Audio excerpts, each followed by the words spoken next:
three writers that I have, we had sort of, I don't know, you'd think we were better at working out who was going to sit where than having to indulge in a game of rock, paper, scissors, paper, stone. What's it called? Yeah, rock, paper, scissors. Rock, paper, That's what we scissors, called it. scissors, paper, Scissors, stone. paper, stone. Scissors, Okay. yes. Oh, We well. could play to decide. I won. You did. You get to. You won, Okay, and that's fair, why fair. you're furthest away from me. Well, you then ignored the result. I did ignore the result because I have to say I thought I would put a tall person on the end, and we would. But anyway, you don't need to know all that.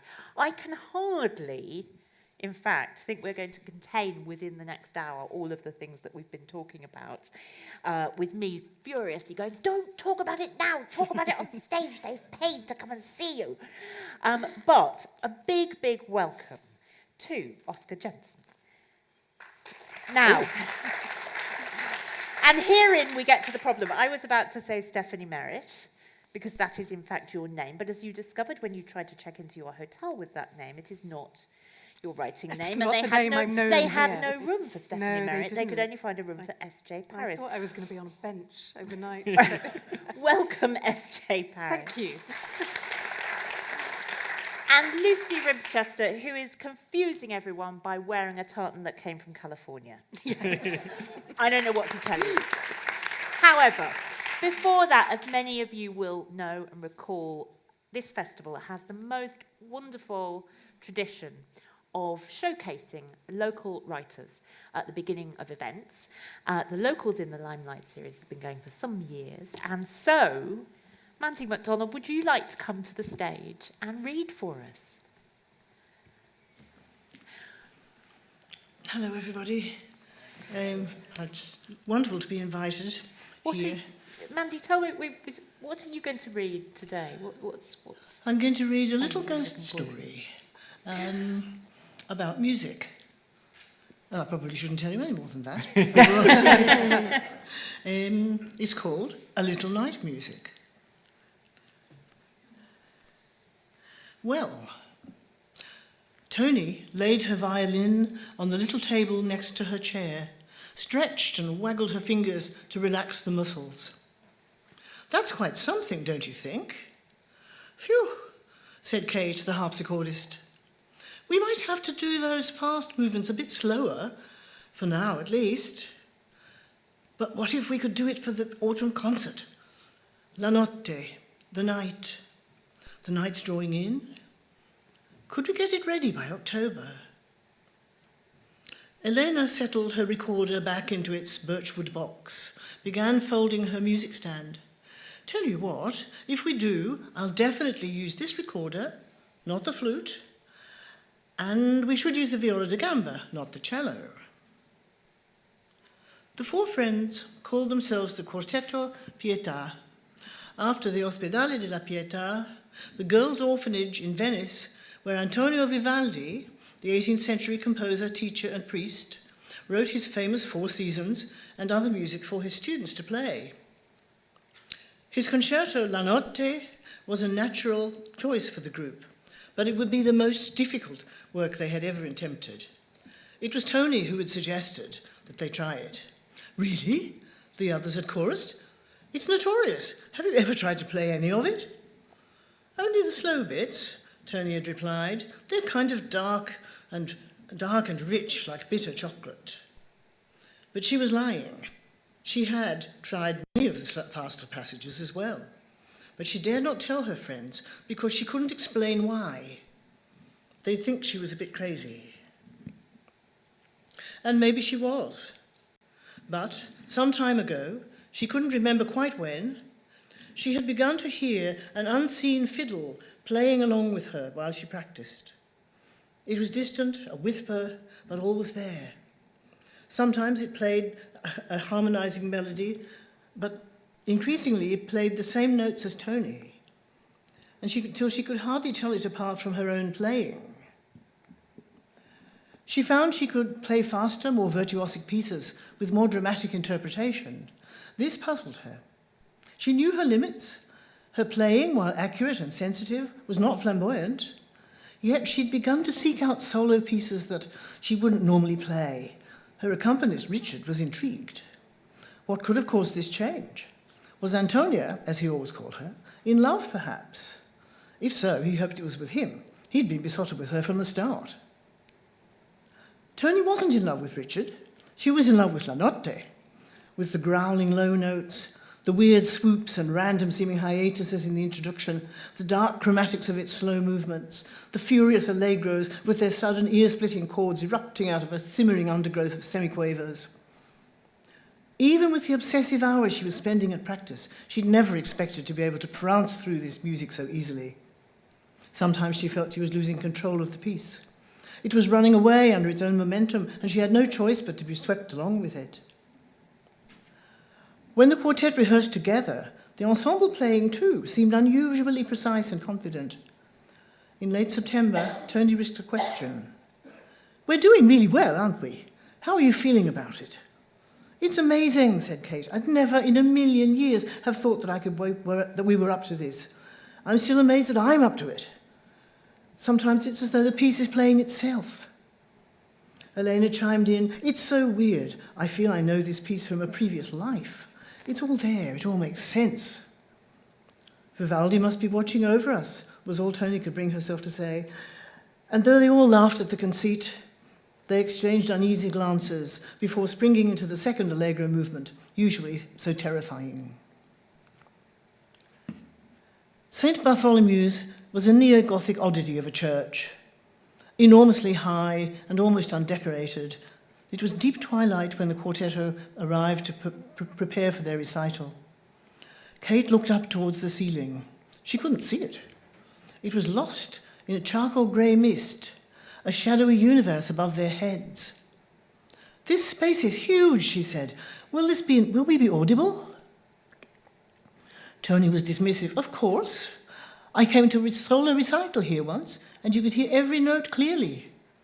The height gives clarity without all that churchy resonance. It'll be fine. Elena, can you make that last recorder cadenza flashier? Can you?"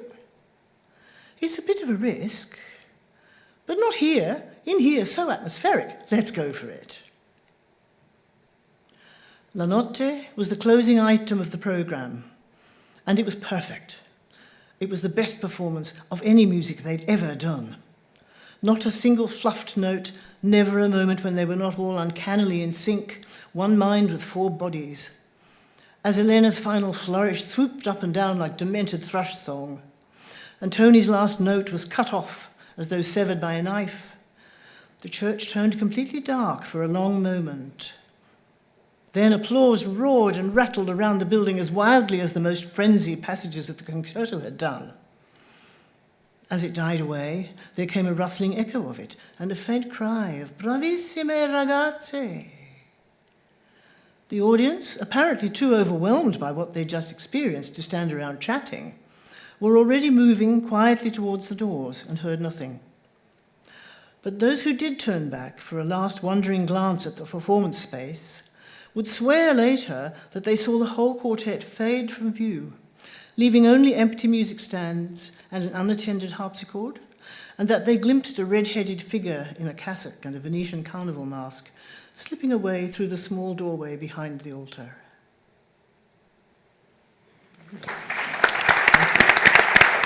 Mandy, thank you so much. Thank you, that was superb. And what a nice way to get us underway. Listen, what I thought I would do to start with is to get each of these writers to essentially kind of showcase their books. And obviously, I mean, you're sitting right here, Lucy, but we do segue most naturally into your book from that short story. I loved Murder Ballad. I just was immediately gripped by these entirely grotesque characters and I want to say the sights and sounds, but I probably mean the smells too of the atmosphere that you conjured. Take it away. Tell us about Murder Ballad. Well, they do call it Old Reekie for a reason. So Murder Ballad is set in 1791 in Edinburgh, although it does also flash back to kind of 20 years previously. And it starts out concerning the relationship between two quite different characters. One, Isabel Dogood, who started out life as a street ballad singer, we know, and has risen slightly mysteriously through the ranks of Edinburgh society to be the toast, if you like, a generous term, of the Edinburgh Musical Society, despite the fact that the committee are a little bit snotty about her and give her quite a lot of side-eye when she's singing. She's friends with this classical musician who's highly regarded and revered, who's a castrato called Clysidro. And they have their sort of life about town through this kind of high society, low, grimy Edinburgh, until one day a visitor in town arrives and starts asking some probing questions about Isabel's most famous murder ballad, at which point it becomes apparent that she's slightly more involved in the events that she sings of than she was first letting on. And I don't want to say too much, but the book is really becomes about the relationship between a street ballad singer and a female classical composer, and how tangled events can lead to a terrible act of violence. That thing of women being at the centre of the narrative was evidently really important to you. But Absolutely. We'll unpack this to a greater extent, but what zoned you right into that time, that place? Oh, it was the classical music, actually. And I grew up playing violin. My brother's a classical musician, and I was interested in trying to find out the stories of female composers from that era, one of whom, when I started out researching, did have a very strong connection to Edinburgh. And to St Cecilia's Hall, where a lot of the book was set. But actually, the book was originally going to be set in London's 18th century opera scene, because there was a lot more going on there. You know, it had a lot more of a vivid and rich and varied scene, and I thought that was probably a place where a woman who wanted to compose could have more opportunities. During pandemic, is actually when I started to shift it back to Edinburgh and really kind of reignited my love of just Edinburgh's dark, old, twisty closes, and the atmosphere of the book started to kind of come to life through that. And that was when I went back to this composer who'd had these associations with St. Cecilia's. But around about that time, I also read an essay by a music academic who'd written about street ballad singers, and particularly female street ballad singers, and particularly about this was kind of one of the ways in which women were very culturally present. They were very culturally dominant in the era. You know, you couldn't walk down a street without seeing a ballad singer, someone who was peddling ballads or singing them, and Hogarth painted ballad singers. Wordsworth wrote about ballad singers in this era. And so that really intrigued me, and I thought, I can't write about women making music in this era without focusing on ballad singers. And once I'd kind of opened the door into Isabel's story, then she just ran away with it and hijacked the book. That is true, but that's no bad thing, I think, as you will find out when you read it. Gosh, I mean, to understand more about the ballad form, if only we had a historian here. Oscar! Hello. You have not only written crime novels, but you've kind of got a day job as well, haven't you? You are an expert in the field of ballads. Well, I mean, so this is a panel on historical fiction. The novel Hell's Hound, this is the second book to feature my series, Detective Torben Heller, but it's set during a time when, in reality, pre-pandemic, I was living in central London, happened to be writing a book called The Ballad Singer in Georgian and Victorian London. So this is, Wow. Who was the academic? Who's the essay by? Oh, it was Tim Fulford. Oh, that was Tim. Oh, that was Tim. Okay, yeah, nice. It was a good piece, that one. Yeah, the Quite coincidences senior here. common room chat now. Right. The coincidences are crazy, but yes. So I am a historian by trade, a music historian, writing non-fiction. But I was then very much drawn because I love detective fiction, crime fiction. This is the second one, and I love the crime fiction of the 1920s and 30s. But there's been a lot of setting things in that period again, and it's not my period, which is actually the 1790s. You know, that's the stuff I know and love, and I felt I can't be bothered to actually immerse myself in the 1920s to that level. Can we do that kind of golden age detective fiction, but set pretty much in the present? How does that look? What does that feel like? So the first book of that, Hell and Death, was set sort of a reunion in a country house in remote Northumberland, written when I was living down in London, with no idea that I would write the second one, which is a homage to London pre-pandemic, when I was living in remote Northumberland, which is where I am now. So it's been this strange circularity.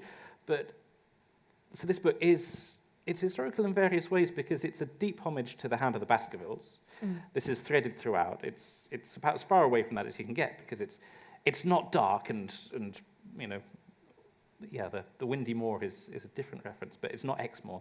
It's central London, and there's a lot of food and there's a lot of fun going on, but throughout it's very much about that plot. But it is also, it is a book that tries to engage with a lot of those things from the Golden Age in the same way the first one did from the 20s and 30s. There's a lot of Sayers, there's a lot of Agatha Christie in there. And I think we can still draw on those things and have a book like that today. At least I hope so.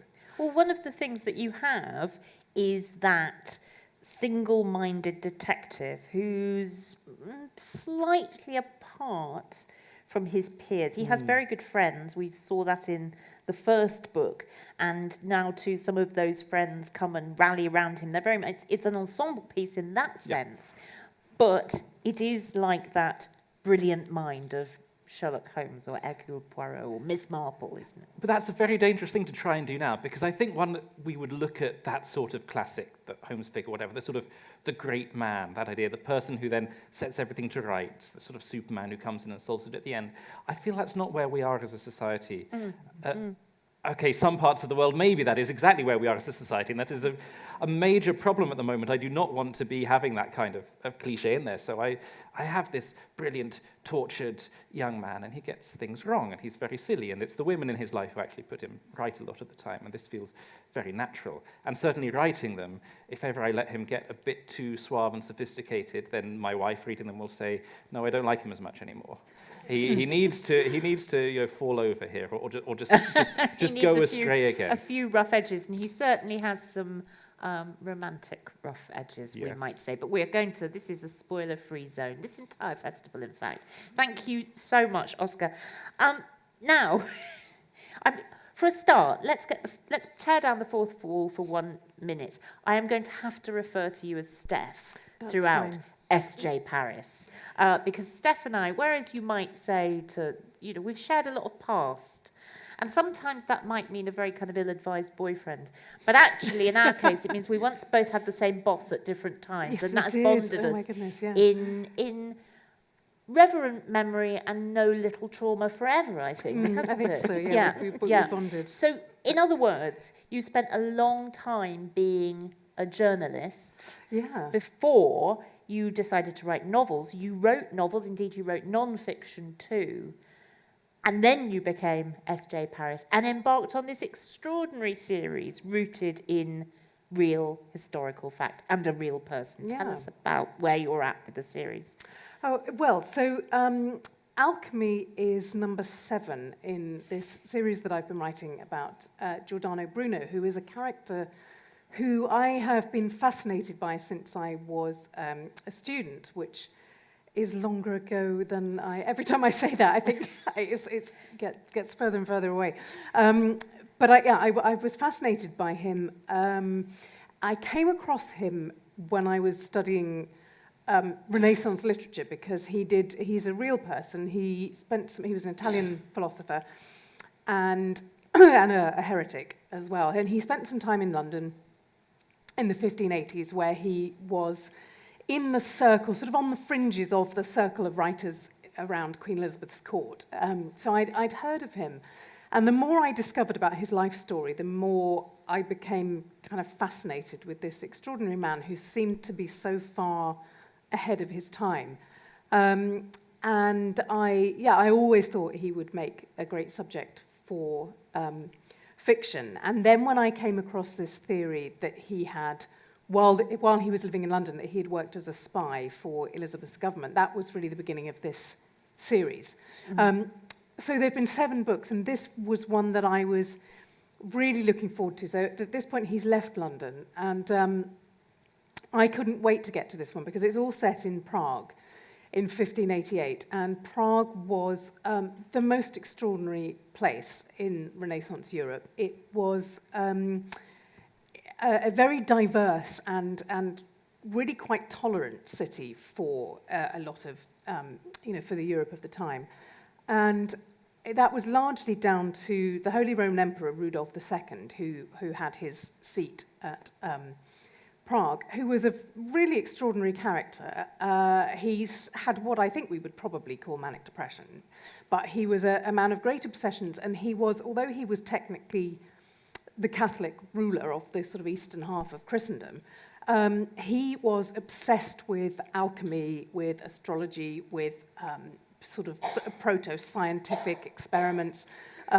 astronomy, and he encouraged people from all over Europe to come to Prague and to sort of take part in experimental knowledge and pushing the boundaries of what was known. So although he had this, there were a lot of kind of charlatans and quacks and alchemists claiming to create gold out of, horse manure or something. But there were also people who we now recognize as significant figures in the history of science, like Johannes Kepler and Tycho Brahe, and these people like that who were also under his patronage. So it was this extraordinary kind of melting pot of different ideas, different religions, different, people who believed in magic, people who were genuinely trying to understand the cosmos. And I just knew it would be the most extraordinary setting, a really rich setting for a murder mystery. So that's where we are with Alchemy. Did you envisage it being a series when you started? I mean, I know there are all the publishing realities to that. You have to, it has to be successful for somebody to kind of let you go on. But did you want it to be from the get-go? I think I hoped that it would, because I very quickly realised when I started looking at Bruno's life that if you were just to write a historical novel about him, it would be sort of 2,000 pages long. So this idea that he, if I were to look at his sort of career as a spy, that's still kind of inconclusive, but it's plausible. And then I thought, well, then it could be episodic because he travelled to so many different places and met different people. So I had this idea for the first book, which would be set when he first comes to England and makes a trip to Oxford, which we know definitely happened, and there are contemporary accounts of him taking part in this debate at Oxford. And then I was incredibly lucky because my agent offered it, and it was bought on a 3-book deal. So then I suddenly panicked and went, oh God, I've got to have 2 more ideas. And so I had 2 more ideas, and then they wanted more, and people were obviously, readers were liking the character. So, but I never imagined that, 15 years later I would still be doing, still be coming up with Bruno Adventures. And actually there's a number 8, isn't there? There are 2 more. There will be 2 more. There's 2 more under contract. But I mean, there's a number 8 imminently, is what I mean. No. So I've got a book coming out in May that is a spin-off series. Ooh. But there will be 2. There are 2 more Brunos. There's a different book. Yeah, there's a different, but it's also S.J. Paris. I can come back to that one. Right. But yeah, no. See, he's not. We've not retired Bruno yet. No. This is a great thing to get into the stride with a character. Oscar, you must feel the same because... God, I'm so jealous. To be on book 9, yeah, and still in love with the character. I mean, that's amazing. Well, yes, yeah. I think Torben is that character who you sense, I was about to say has legs, but he is quite tall, actually, isn't he? He's very tall. Well, I can't be in love with him because if you take sort of 5 years off me and put more and blonder hair on me, and just generally tart him up a little bit, you get something quite similar to me. And this is, I as a tip, never write your protagonist based on yourself, because when you first send it out and you're getting reports back, editors and they will comment on this character. God, who is this conceited ass? Who is this busted? The things they will say, and you take, is that what I'm really like? No, it's not what I'm really like, because he's a fictional character. He's completely different to me. But sorry, there was a question that I cut you off. Well, look, I was talking about how he actually is to readers. I mean, he's a sort of charismatic figure. You can envisage going on with him for longer. But this particular book is especially interested in the art world. I mean, that's what he does. So they all go there. But, this is really a mystery involving the art world. It goes into the environmental protest. It gets quite shadowy and, in a way, sort of deep statey. Yes, there's a Cold War sort of intrigue element to it as well, for sure. So Torben is an art historian, because I'm a sort of history of song, street culture, music, and I thought it would be terrible to write about someone who knows what you know about. I had to choose something that I don't know very much about, because then you don't bore people terribly by going on and on about it in the book. But then I absolutely love the art history, and I've become more and more interested in his subject. So he starts by looking at Caspar David Friedrich for his first book, and then he's getting into the later 19th century. He's looking at a lot of the sort of Danish painters of the interior, whom I also coincidentally love. But then by the second book, I was thinking, yeah, well, art history, this completely lends itself to crime fiction and thinking about this. Let's get more deeply into this. And so a lot of it is about his mentor, who's another art historian, and her works. And as I was writing it, then I was actually listening to the plays of Alan Bennett and the two of his plays that are then about sort of the Cambridge spy ring, and then thinking, wait, I had not even thought of the whole Anthony Blunt angle to this. That was completely coincidental, but it clearly suggests there was something in the water of that sort of older, the art world, that sense of intrigue. Yes, there is a kind of overlap there, isn't there? I must say, if we're drawing parallels between, well, your character and you, I'm going to suggest you probably didn't get left a lease on a property in central London. So Dorothy L. Sayers, when she was creating Lord Peter Wimsey, she was very hard up at the time, and she's on record as saying it's then in the 20s, right, saying 1920s, she wanted to give him all of the things she wanted but couldn't have. And so she gives him this address on Piccadilly, she gives him this amazing valet, these lovely things, he collects incunabula, which he's quite interested in, and gives him a title, and here, have all these luxuries. So I was doing something very similar with Torben, although of course if it's set nearer now, then people get very jealous of your character and it's a bit more alienating. So he can only have a 5-year lease on this house. But that house in central London is an awful lot like the house that at the time of writing I was trying to buy in Northumberland. So there's very much, essentially I want to write books that are full of things that are fun, and as a reader you sort of go, oh yes, that's lovely, I want to be in a world of nice things and vicariously enjoy them. And so I thought if I'm writing about a house that I'm desperate to be in, maybe that's a place we also maybe want to be in and be interested in too. That's a very good approach to writing. So, coming back to you, Lucy, your book really felt to me, you were so interested in the experience of performance. I mean, you're really, you create these scenes where you're on the stage or in the streets, actually listening to someone prepare to play or to sing.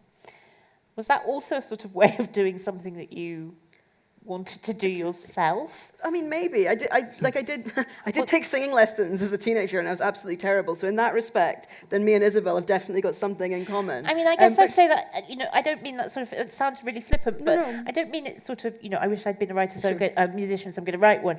But actually to inhabit that experience, to feel something of that. Performance does fascinate me, and I think that's, like looking back, I think that's been a thread through all of my historical novels, really, particularly Hourglass Factory is set in the kind of world of music hall and circus and trapeze, and then with Amber Shadows, and that touches on ballet. I am a moonlighting dance critic in one of my Tapaz career roles. And I did a lot of theatre when I was a student. And so, I think that idea of, the idea of performance, the idea of being able to the idea of performativity as well, and giving something to people, but there being that level of artifice to it. I'm always definitely very interested in the way in which my story will intersect with or interact with the art or the literature of a particular period. And with Hourglass Factory, then it was very much based around these quite sort of lurid, over-the-top kind of bomb plot thrillers of the Edwardian era, as well as all of the music hall and the circus and the outlandishness. And I think with Murder Ballad, I was definitely inspired by that idea of that kind of like opulent but quite gaudy kind of thick grease paint-soaked opera, as well as the sort of street ballad and the traditional music, and the idea of sound just being kind of all around you, an assault on the senses. So yeah. Can I say, it's great to be writing historical fiction about performance, because it doesn't matter when it's set, performance is always, it's insisting the time is now. Yeah, in that moment, always. And clearly that's been a thing that you bring it, make it really immediate. Is part of the trick, if you like, with writing any fiction, I suppose, but in historical fiction, and also perhaps in fiction that has that kind of suspense element, it's creating something that you can inhabit and bring to life in a way that will be immediately accessible for readers. I don't know if you found this, Steph, because a lot of the things that you're talking about are really quite complex historical things and complex developments of scientific knowledge, for example, complex philosophical and religious ideas. But you decided to make that into a series of murder mysteries. You had to make it something we could understand. I think what you were just saying about inhabiting that world, it really made me think of, I'm sure people will have listened, I can't remember when it was it 2017? When Hilary Mantel, the great, our Queen Hilary Mantel, did the Wreath Lectures. Yeah. And she talks about one of the tricks of writing historical fiction is that you have to try to imagine your way into the physicality of it. So what kind of, just really basic things, what kind of clothes were people wearing and how did they move in them, for example? You know, how does the cloth that somebody is wearing affect the way that they move? What kind of sounds would they hear when they go out in the street? Like you were saying, you know, you go out in the street and there's this music around you, and what, you know, trying to imagine your way into those physical sensations of what it would have been like to live in the past. I remember doing a panel with Sarah Dunant years ago who said she always thinks about how it would have smelled, because it probably would have smelled pretty terrible at any time in the past before about 1970, and even after 1970, depending on who you were hanging out with. But, you know, just the smells that would be around you.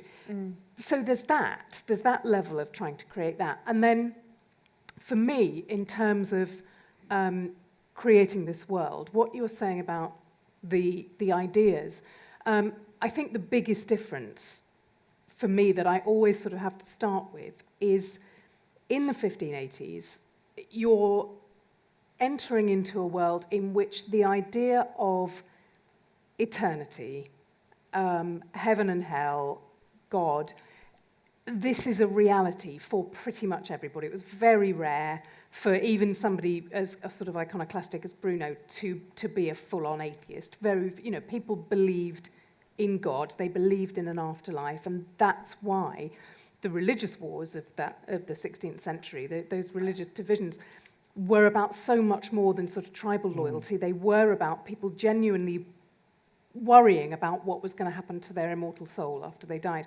And so that's a big leap for me to make imaginatively and to try and take the reader with me into a world where these things really do matter to people. People are, you know, they're willing to risk execution and death for their faith because they believe there's something beyond that. Is it hard to do that? I mean, and literally on a sort of conceptual level, when you, I'm imagining, do not think you're risking eternal damnation if you do something wrong. Well, it's odd for me. I mean, I did grow up in quite a sort of religious household, quite a religious background. And therefore, I did grow up among people who believed literally in angels and demons and heaven and hell. And so I do feel like I have some understanding of what that means to people when you do believe that. But it's the challenge is trying to convey that to the reader, because I think the majority of people nowadays don't have that sort of background. So I wonder, thinking as we have our murder ballad historian here and our ballad writer, how much did those worldviews impact on the art, on the world of the arts and music? The first thing I want to say is that hearing both of you talk, so one of the things about those Wreath Lectures by Mantel, they were beautifully written, delivered, very wise, but I really, really disliked the dichotomy she drew between the historian and the writer of historical fiction. She envisages them as quite separate things. But I think everything you said, talked about there, is what a good historian worth their salt should be doing. That act of empathy, the imagining, the bringing it into that space. And if a historian is not doing precisely those things you're doing, then they're not really treating that properly. They're not getting into that place. And you're doing great history by really making that effort to bridge that gap and go into that space. But the arts, I think, is a particularly interesting thing, because at different points and to people in history, they matter so much more to different people. And balladry and music is a great thing because it's so eternally central and important, but often overlooked. One thing I want to do in these books very much, because I do it in my history as well, is bring in the cultural aspect, the art, the food, quite significantly in this book, but the music, those things, because I find a lot of crime fiction in particular is quite grey, or it's gritty, or it's focused on things that strips out those parts of life. Well, herein we get to the sort of the rub of your books, or the heart of why I enjoyed them so much. Because I was saying to Oscar before, literally the first book, we're on the journey in a train to a country house weekend and I thought, I'm here. I'm it, that's it. I know I'm going to be happy. I don't care if it all falls to pieces and I don't believe a word of it. I'm going to be happy. The pleasures of Golden Age detective fiction. I mean, there were pleasures that people experienced when they read them contemporaneously, obviously. They were enormously popular. But for us now, they do suggest a time when we had a more easily accessible and understandable understanding of justice. Is that fair, do you think? And is that something that you wanted to bring in? Or, I mean, you are writing these in a contemporary setting, but you're kind of melding the two. Yeah, and it's curious with justice. And if you're going to do this sort of whodunit properly, then we need to give catharsis and resolution at the end and tie it up neatly and make sure that whoever did it is sort of dealt with. I mean, I think back to Conan Doyle and the amount of times they get let off. And that always quite annoyed me, especially reading them as a child. Like, you softy, you're letting these people get away with it because you feel from your elevated position, you see why they've done it, and you're quite happy to break the law because somehow you feel you're above it. That always rankled with me slightly. So there is something quite basic about justice that I feel is quite important. What, you mean you have to see the well, I mean, there's the latitude for punishment through, do you mean? latitude for understanding of where people are coming from or so on. But great thing is if you're doing really at full-on whodunits, then you can make the person who did it deserve what they get in the end, in a way. I don't know. The first book has a lot of sympathetic characters that I'm inside a lot of them, and if anything, I was really struggling to make them feel nasty and deadly enough. Because I was with them, and the second book, we're not in everyone's heads. Maybe this is the more intelligent thing to say, that as soon as you inhabit any character's heads, whether they're in the past or in the present, you can understand their position that much more, and obviously you can't excuse everything they do, but you see how you've got to that point on the road. Whereas if you stand outside someone, maybe it's easier to make a verdict. So maybe there's something there about third versus first person as much as anything else. Well, I'm interested there. I don't know, Lucy, if you've got a feeling about this. That what you said there about the grimness and grittiness of a lot of contemporary detective and noir fiction. The crime in your book is, as you've explained, it's already in the past. Sure. People are remembering a crime and its secrets are coming to light. But I wonder if you also felt that it is a very, very brutal murder that is being discussed. I mean, something that, is essentially centred around a kind of brutal domestic relationship, romantic relationship. Do you feel that when we set things in the past, we somehow have a kind of, it's okay, that's the olden days, things were sort of brutal and life was nasty and short. It's not quite as disturbing as if it was set in the present day. Somehow we can accept it more. I'm not sure, but certainly with that, I see what you're saying, but I certainly set out with this book not to necessarily differentiate between past and present. I was interested obviously in the past, and I was interested in the specific social circumstances of the characters and of how they might, somebody in those circumstances, there might be a pressure cooker kind of sort of step-by-step path towards an act of extreme violence. I was definitely interested in creating a murder that was messier, like you say, more brutal in a way, and more, I don't want to use the word realistic because I think that gives a false impression of Murder Ballad. It's very heightened. It's written in a very heightened way. That's the way I write. But I certainly wanted to explore the realities that might lead up to a terrible crime and how, the book starts with a murder ballad. It starts with a kind of recounting of this historical crime, and it's all quite neat. It's all quite plausible. It all kind of makes sense and is tied up, and the motive is very clear. And as we discover what actually happens is very different to that. It's a lot more tragic, I think, in a way. And as the book progresses, then this sort of sense of neatness kind of fragments a little bit more. And we have these different pressures that lead to behaviors that don't necessarily kind of come out in the way we intended them to. And I think I was definitely trying. I wrote this book with a very different approach to the approach that I've taken to my past books. I didn't really plan or plot it as much. I let it kind of come out a little bit more naturally. I didn't sort of castigate myself when I veered away from the research, and I let myself feel my way through the book a lot more.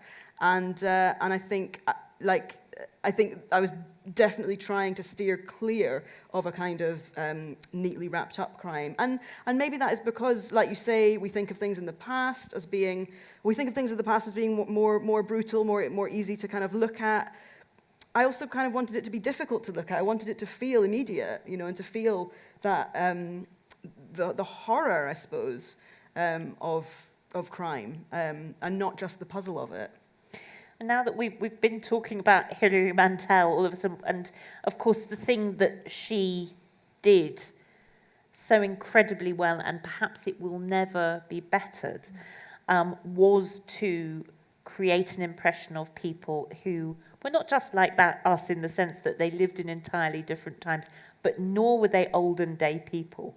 They were people we could understand, we could be in the room. And it was interesting, you were talking about performance.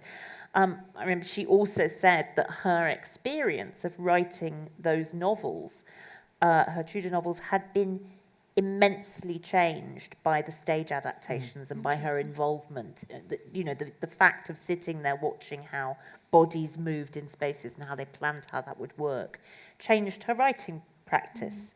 But she did change historical fiction forever, I think. Do you feel that this is a kind of area where we will go through revolutions and ways that we think about the past in our writing, perhaps always in different manners? Steph, I'm looking expectantly towards you and the wisdom of Giordano Bruno. Yeah, I mean, I think we've always been fascinated by, I think novelists have always been fascinated by the past. And I don't know whether it's sort of particularly now, I think it's easy for writers to look back and see parallels to historical upheavals that are happening now. And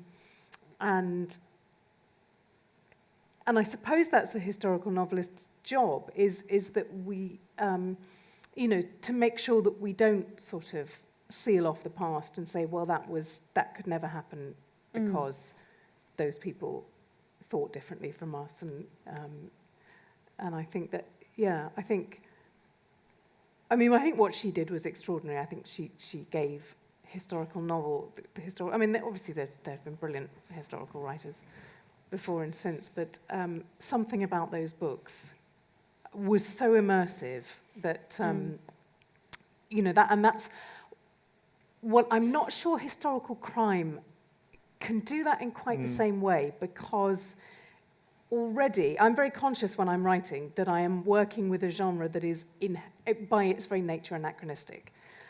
Because that idea of justice that we were talking about, certainly in the 1580s, people didn't investigate murders in the way that they did even in Golden Age, or certainly that they do today. And so I'm imposing a genre and a format onto a time when it didn't really exist. And so you're already kind of playing with the historical veracity. But then, I guess every historical writer is doing that in some way. Is the play partly the fun as a writer, partly the challenge, the idea of doing something that, strictly speaking, you shouldn't be able to do, kind of thing? Yeah, certainly I love getting my kind of fingers muddy and mucky in like archives and artifacts and kind of thinking about the spaces between narratives that are like received narratives. Certainly in the case of Murder Ballad, then it was the kind of the received narratives of all these male composers in this classical music scene, and I wanted to try and find the gap. And also in Edinburgh, this idea of Edinburgh as this Enlightenment city, this kind of beacon of thought. You scratch beneath the surface and you find these kind of seedy gentlemen's clubs and things like that. So I suppose it's kind of dredging up some of those stories and kind of trying to mishmash collage and sort of conjure in a way.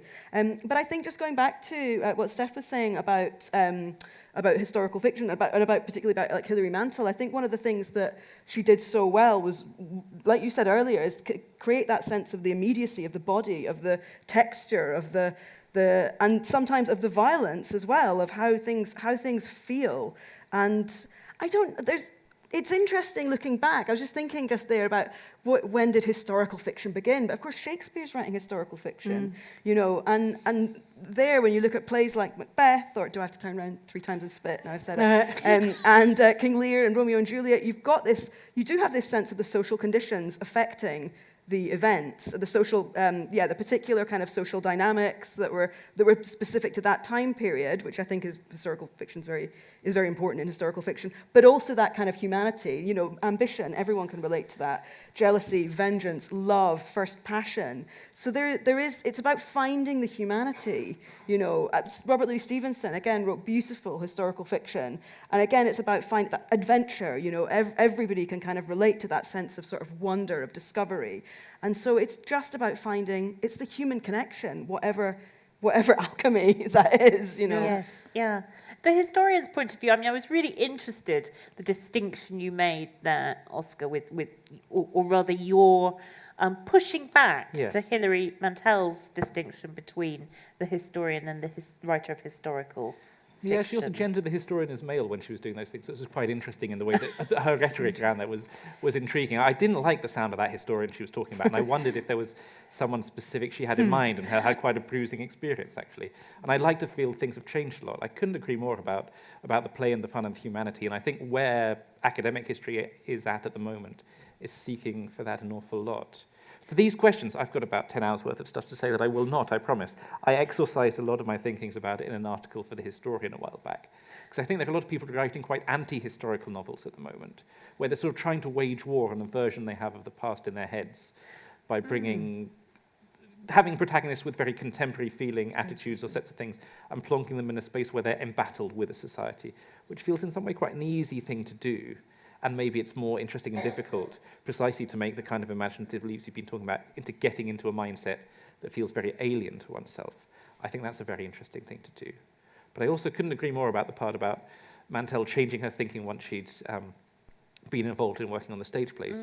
My wife is a Shakespeareanist, and she's also a playwright, but she gets students to go about the room as if they were a man in the 1580s, and then to go about as a woman in the 1580s in different ways, thinking about what they're wearing, how they inhabit space, how their legs go, and so on. It completely changes the way you take up space. It's really useful to do those kinds of things.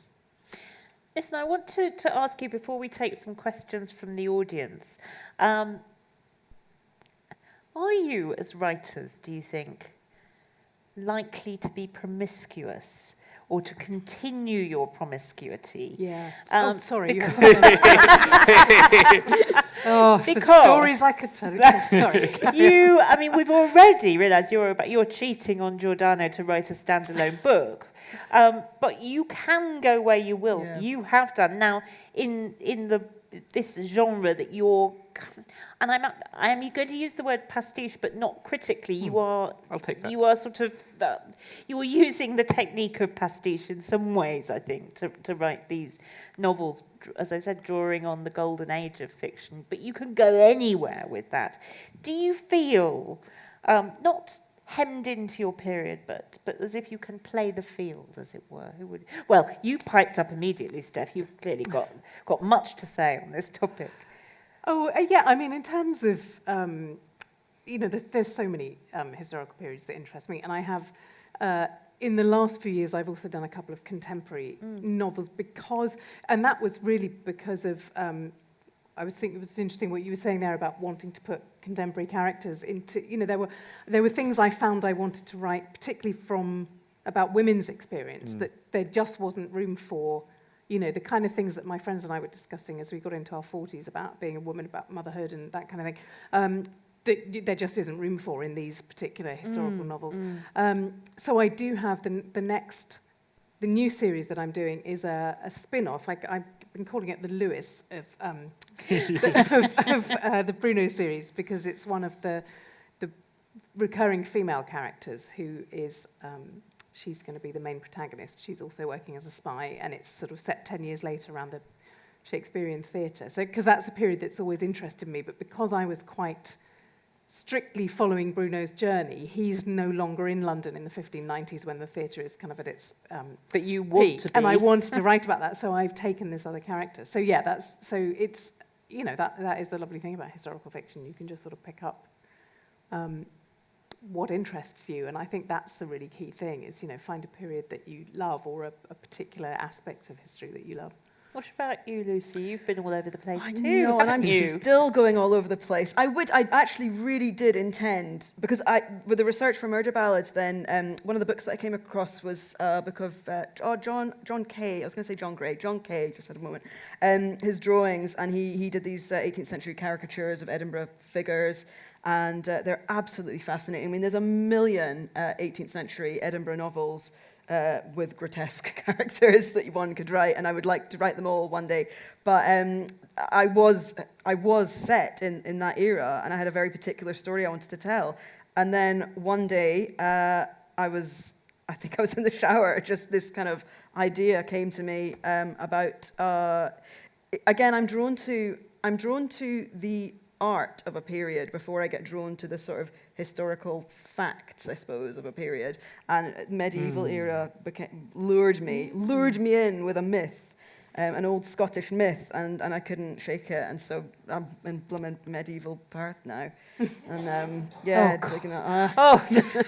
So yeah, it's a whole. If this is any comfort to you, I've just recently interviewed the Nobel Prize winner, Kazuo Ishiguro, and he got the idea for Never Let Me Go in the shower. Did he? So there you go. Very reassuring. Amazing. You're there. In good company. You've got this Excellent. precedent, we might say. I love it. God, let's all get in Kazuo Ishiguro's shower and see what we come up with. It'll be wonderful. It'll be wonderful. My promiscuity makes my agent tear her hair out, very much so. Like, in my non-fiction, it's mostly 18th and 19th century, but even actually in the history I'm looking at, history of song, I'm now going sort of from 1500 to the present day.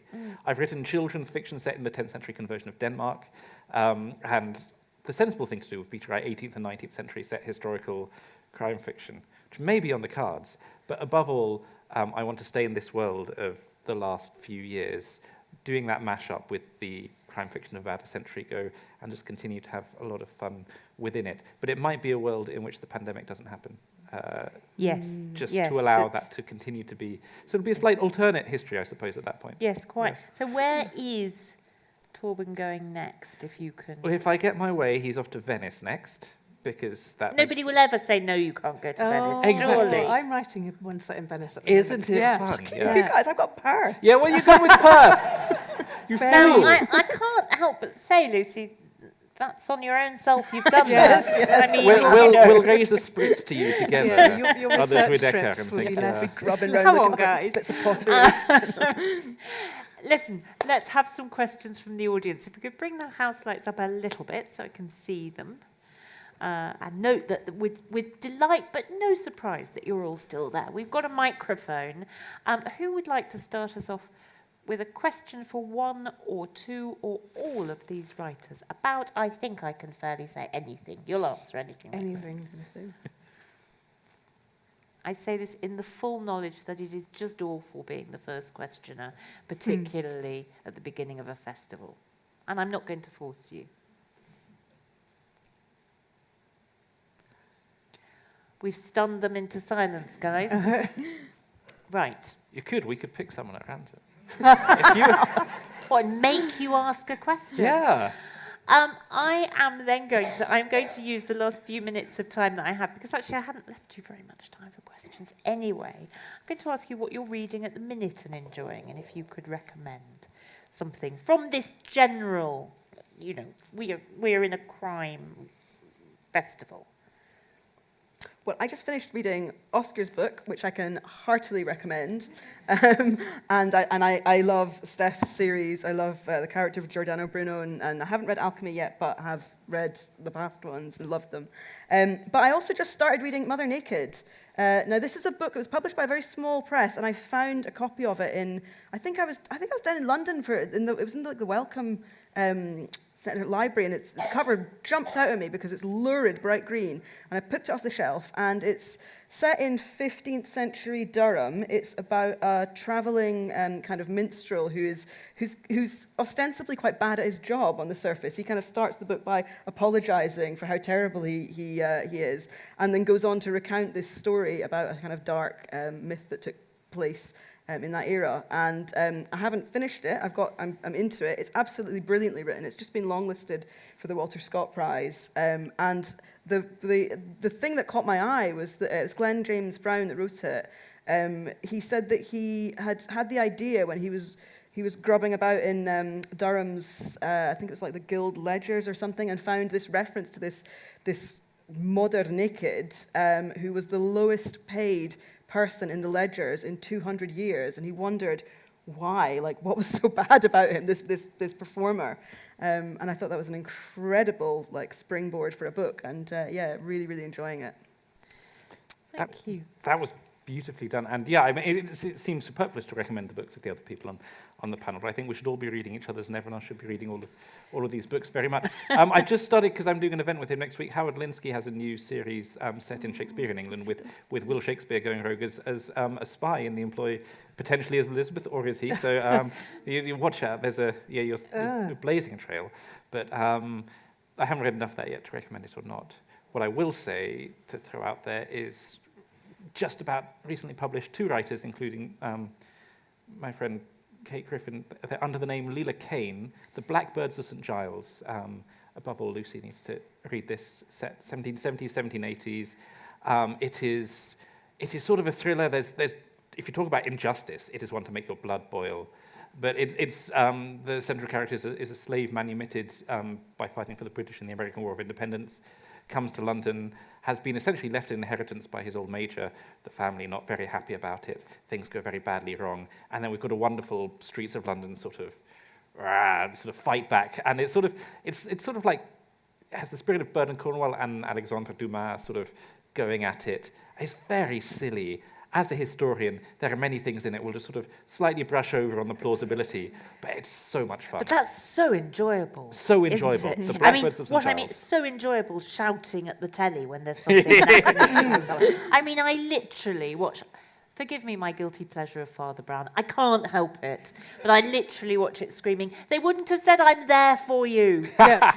For God's sake, it's 19 whatever. Steph.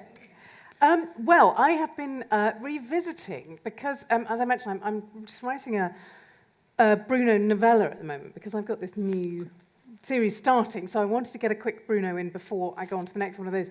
So that will be out at Christmas. It's a little Christmassy novella, but it's all set in Venice. And so I have been back, I'm currently rereading Jan Morris's wonderful book on Venice. But I also just went back and reread Sarah Dunant, who I think is a wonderful historical novelist. She's not a crime novelist, but there are sort of mysteries in her work. And she did a trilogy. It was sort of a loosely connected trilogy, all set in Renaissance Italy. And one of them is called In the Company of the Courtesan, which is set in Venice. So I've just reread that as well. Yeah. So she's definitely a great one to read if you're interested in Renaissance history. Thank you so much. Now, very generous of you to, well, you've recommended each other's books, but also lots of other writers. I don't want you to go away with all those writers in your head. I want you to go away with these writers in your head and go and buy their books and get them to sign them, which is what they're going to be doing. But it's been such a pleasure to talk to you all. You've been brilliant, and what a wonderful way to kick off the first day of Granite Noir. Thank you very much to Oscar, SJ, Steph, SJ, and Lucy Ribchester. Thank you so much, and thank you to you. Thank you, Alex.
guys. Yeah, you're just going to love them.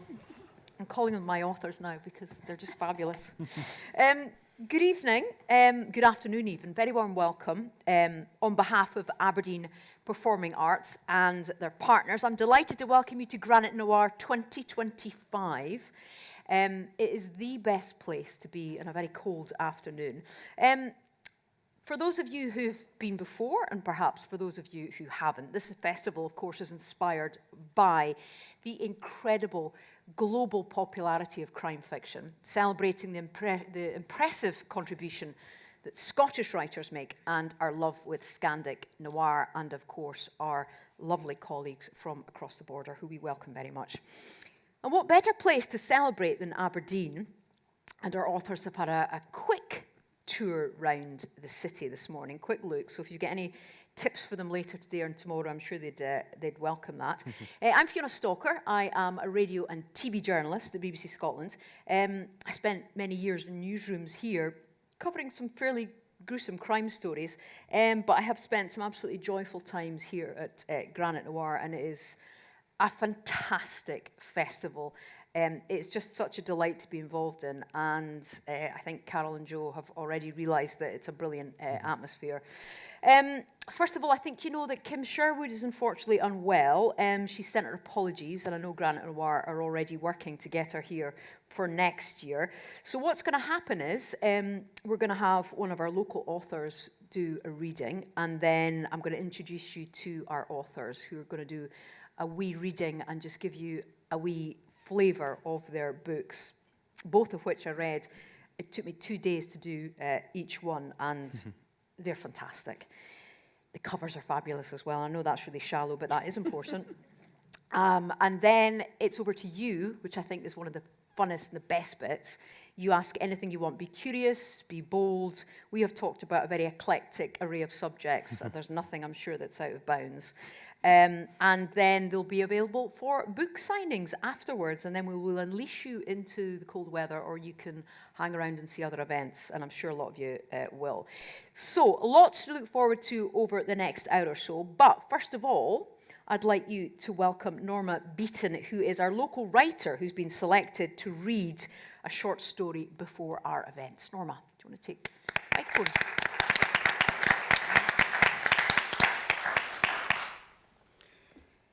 It was late afternoon when I opened the back gate to the hotel, which led directly to the poolside. There were 2 gaps in towel land. I quickened my pace, lest some other sunbathing sod would beat me to the 2 unoccupied, specially apart sunbeds, facing the final rays of the late afternoon sun. I sank down gratefully and closed my eyes.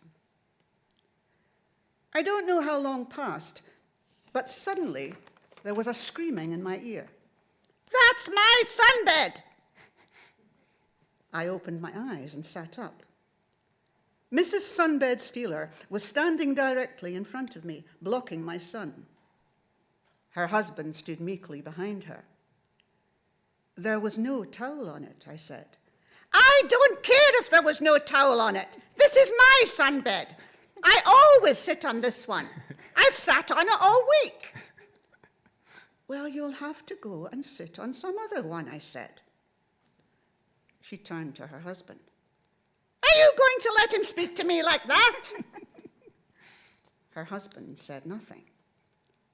She vented her anger at his apathy on me. "You'll have to get off," she said. "I have no intention of getting off the sunbed," I said sulkily. "I never lose my temper.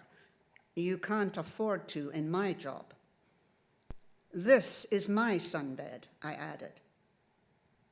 "We'll see about that," she said. Idle threats, I thought. I'd heard them before. She bent down, slipped her hand under the end of my sunbed, and lifted it up with all the force she could find. For the second time that week, I found myself with my bottom in the air and my head in a flower bed. Her laugh was hyena-like as she pulled the upturned sunbed forward and upright, maneuvering it with unsuspected muscles. deposited her towel on it, and along with her husband, hightailed it into the hotel. Why are people so cruel? What is their problem? Don't they know cruelty breeds cruelty? I'd learned that at an early age and carried on with it in my career, using my clumsiness constructively. I learned one thing from the flower beds. They make good hiding places, especially in the shrubs at the rear. It was very late in the evening when I positioned myself there. The woman and her husband were in the bar adjoining the pool, consuming an eye-watering amount of alcohol. I knew what would happen. Her kind were all the same. "Let's go up to our room," I heard her husband say. "I'm tired. I'm going to lie down on my sunbed," she said. "You're not allowed to at night," said her husband. "Who says so? It's my bed. Besides which, I have to get my towel." "Leave it there. It'll save us coming down so early in the morning," said her husband. "Let's go up." She should have listened to him, but I knew she wouldn't. "Go up yourself," she said. "You're never there for anyone anyway," she slurred to her husband's disappearing back. She staggered over to the sunbed and sank onto it. Seconds later, she realized something. "Where the bloody hell's my towel?" "Here it is," I said, crawling forward and placing the folded-up towel over her nose and mouth. She didn't have time to scream or laugh. I always have that, the last one. "This is my bed," I said. I don't know whether she thought I was referring to the sunbed or the flower bed. I'm not sure even I knew. "But now you've made it yours, you can lie in it," I said softly. She soon stopped struggling and lay quiet. That's all I had ever wanted, all my life, to get away from the cruel laughter at my clumsiness and the work that had come with it, the work that had kept me busy. But I guess there is no escape from work for me. The only difference is this time I won't get paid. People should be nicer to each other.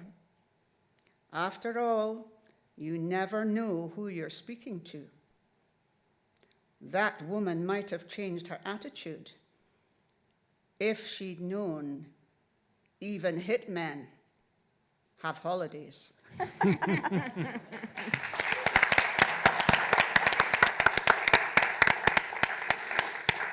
Thank you so much. Thank you. That was very appreciated, Norma. Well, let me introduce our authors. So, Joseph Cox, author of the... Knox. Do you know what I'm thinking of? Oh, yeah. I will tell you in a minute. This will make sense in a minute. Joseph Knox. I can't believe I did that.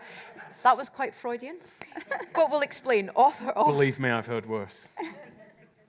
Author of The Imposter Syndrome. I'm not going to tell you about the book because Joseph is going to give us a reading. Joseph's debut novel, Sirens, was a bestseller and has been translated into 18 languages. The Smiling Man and The Sleepwalker are the second and third books in the Waits trilogy. His first standalone novel, which we were talking about through the house, True Crime Story, was a Times #1 bestseller. Absolute voracious reader as a kid, leading on to jobs in bookshops where he was around readers and writers, and the rest, of course, is crime writing history. We're going to hear more of that journey shortly.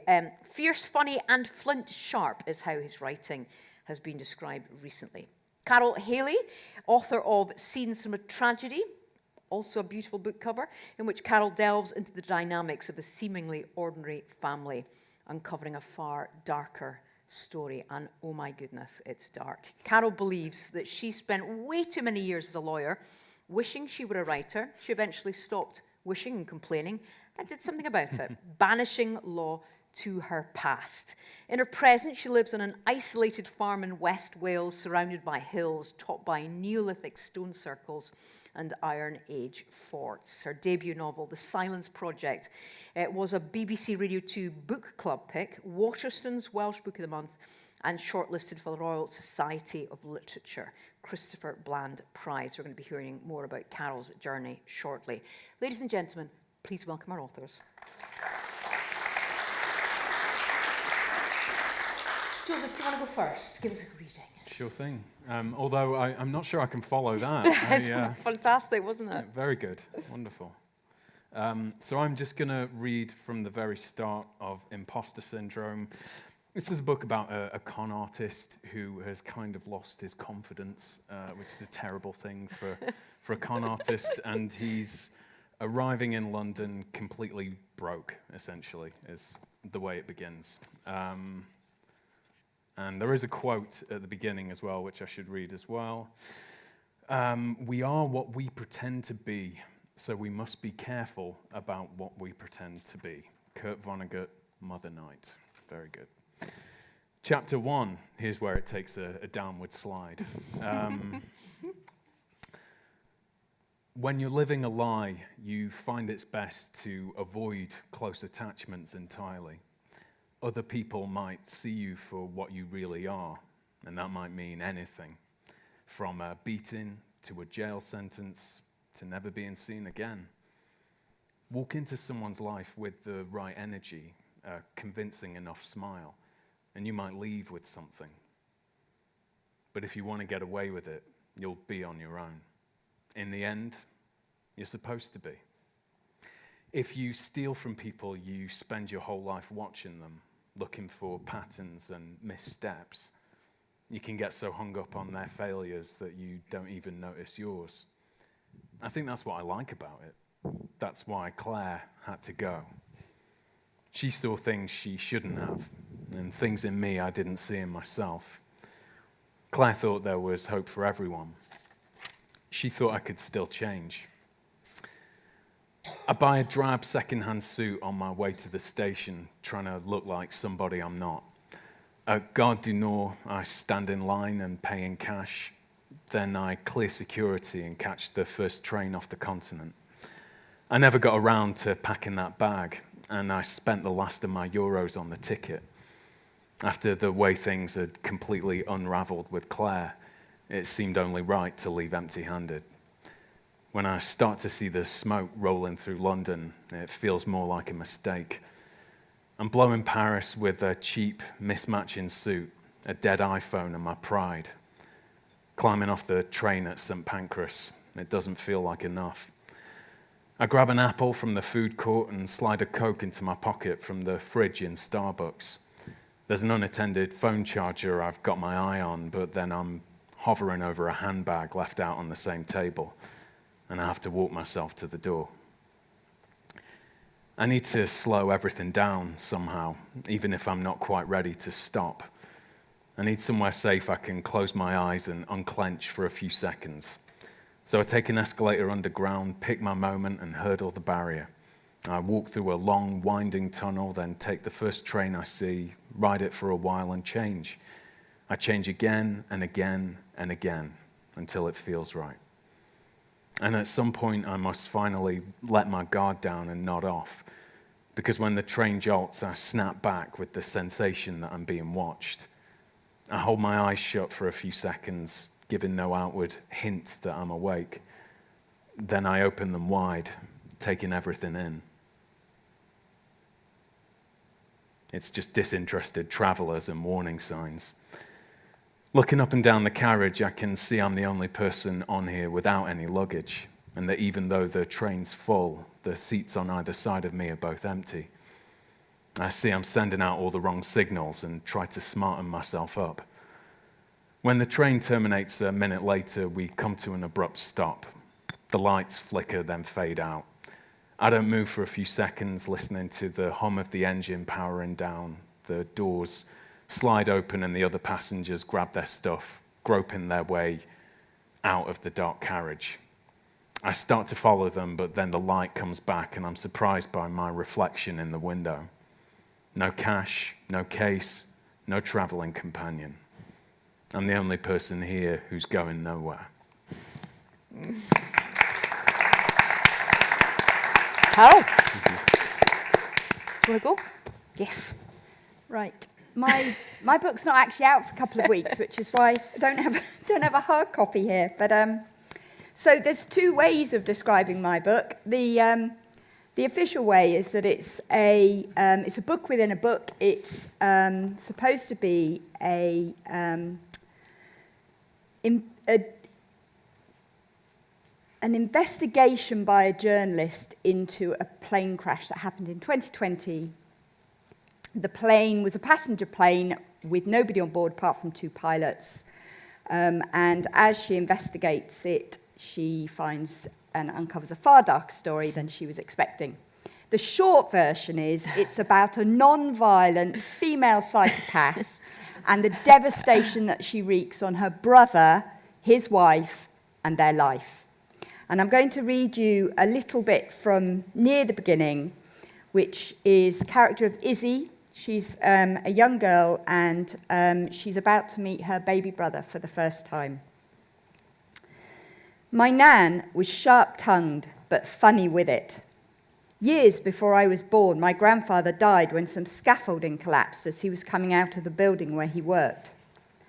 Nan revelled in recounting the story of his untimely death. Then, when her audience was stumbling through their condolences, she would say, "He'd have been delighted to die like that. He always loved heavy metal." Then cackle in their faces like a mad woman. I was Nan's favourite, and she was shameless about it. Danny barely existed as far as she was concerned. She treated me as an equal, never talked down to me, and when we were together, she would ask my opinion on all sorts of things, always contemplating my answers with the utmost seriousness. "Now then, Izzy, I've got a date with Derek from the bridge club," Nan might say, after describing Derek as lumpy, sweaty, and rich. "What do we think? Green dress or navy trouser suit?" Or on another occasion, "I'm considering joining Slimming World, but it'll mean laying off the chocolate. Is it a sacrifice worth making?" We debated at length whether she should accept an offer from Pauline, buxom, snobbish, desperate, to share a cabin with her on a cruise around the Norwegian fjords. "The most important question," Nan said, "is whether I can manage 6 days in confined quarters with her. What do you think, Izzy?" These were weighty matters for an almost 4-year-old, and I gave them due consideration before proffering my advice. In the above cases, navy trouser suit, no it's not, and no you can't. The describe a person in 3 words game was also Nan's invention, but we only played it when we were alone because my parents had told Nan she was encouraging me to be superficial in my opinions of other people. Nan said the 3 words she would use to describe that attitude were unpredictable, unimaginative, and humourless, and we carried on playing the game. On the day Danny was born, my mother had dropped me off at nursery as usual, but it was Nan who was waiting for me at the end of the day. "How was nursery?" Nan asked. I shrugged. Nursery had been nursery. Right from the start, I'd never minded going and had never cried when I was left. The other children learned very quickly to let me have first choice of toys, to allow me to select the games we played and to take the best position on the carpet at story time. Danny, by contrast, sobbed like a baby every day for weeks when it was his turn to go to nursery. It's funny how different we were. "Can you guess why it's me picking you up today?" Nan asked. "My Danny has been born," I said. "That's my girl, sharp as a tack," Nan said. "Shall we go and meet your baby brother?" At the hospital, my parents were laughing and smiling, and Dad's cheeks were a bit wet. Mum held her arms out towards me, but I ignored her. "Where's my baby?" I asked, and all 3 of them laughed. I didn't understand the joke, so I said again, calmly and politely, "Where's my baby?" Dad put his hand on the bassinet beside the bed. "Danny's in here," he said, but I was too short to see in, so Dad lifted me onto the chair. My baby brother was lying on a blue mattress wrapped in a white blanket. He was wearing a woolly hat, and all I could see were puffy red cheeks and a huge forehead. His eyes were tight shut, and it struck me how unlikely it was that this unappealing, scrunched-up object would provide me with the lifelong companionship I'd been promised. "Well, Izzy," said Mum, "say hello to Danny." I looked around. All of them, Mum, Dad and Nan, were staring at me, waiting. I looked back at the baby, and at precisely that moment he opened his eyes. Apparently, newborn babies can't focus on faces, but that's wrong because Danny looked straight at me, and I looked straight back at him.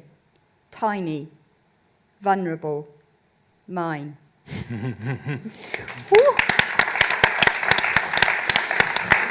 Thank you so much. Well, that gives you a wee taste. Now, normally I would probably dive straight in and ask about, I don't know, inspirations or processes, but I'm going to just ask Joseph Knox what your real name is. Well, I was just saying this earlier. My real surname is Nobbs. I just thought we had to get that out. Just I thought we didn't, but do that. Yeah, but we did, which is why there was a slight Freudian slip when I called him Joseph Cox. Anyway, it's Joseph Knox. Thank you. That So would we have been just better. established that, yes. How was your school days? It was Joseph? pretty rough. It was tough, It was pretty tough. No wonder you're writing. My crime sisters had it worse, for whatever reason. Oh, God. Sorry, I just found that really amusing. I'm really apologising about that, but yes. Carol, lawyer to writer. Now, we were talking about this before. It's actually not that unusual, is it? And No. Harriet Tice, who's here tomorrow night, took the same journey, but tell me about that. Yeah, I think all lawyers secretly want to be writers, and we're just trying to find a way to get there.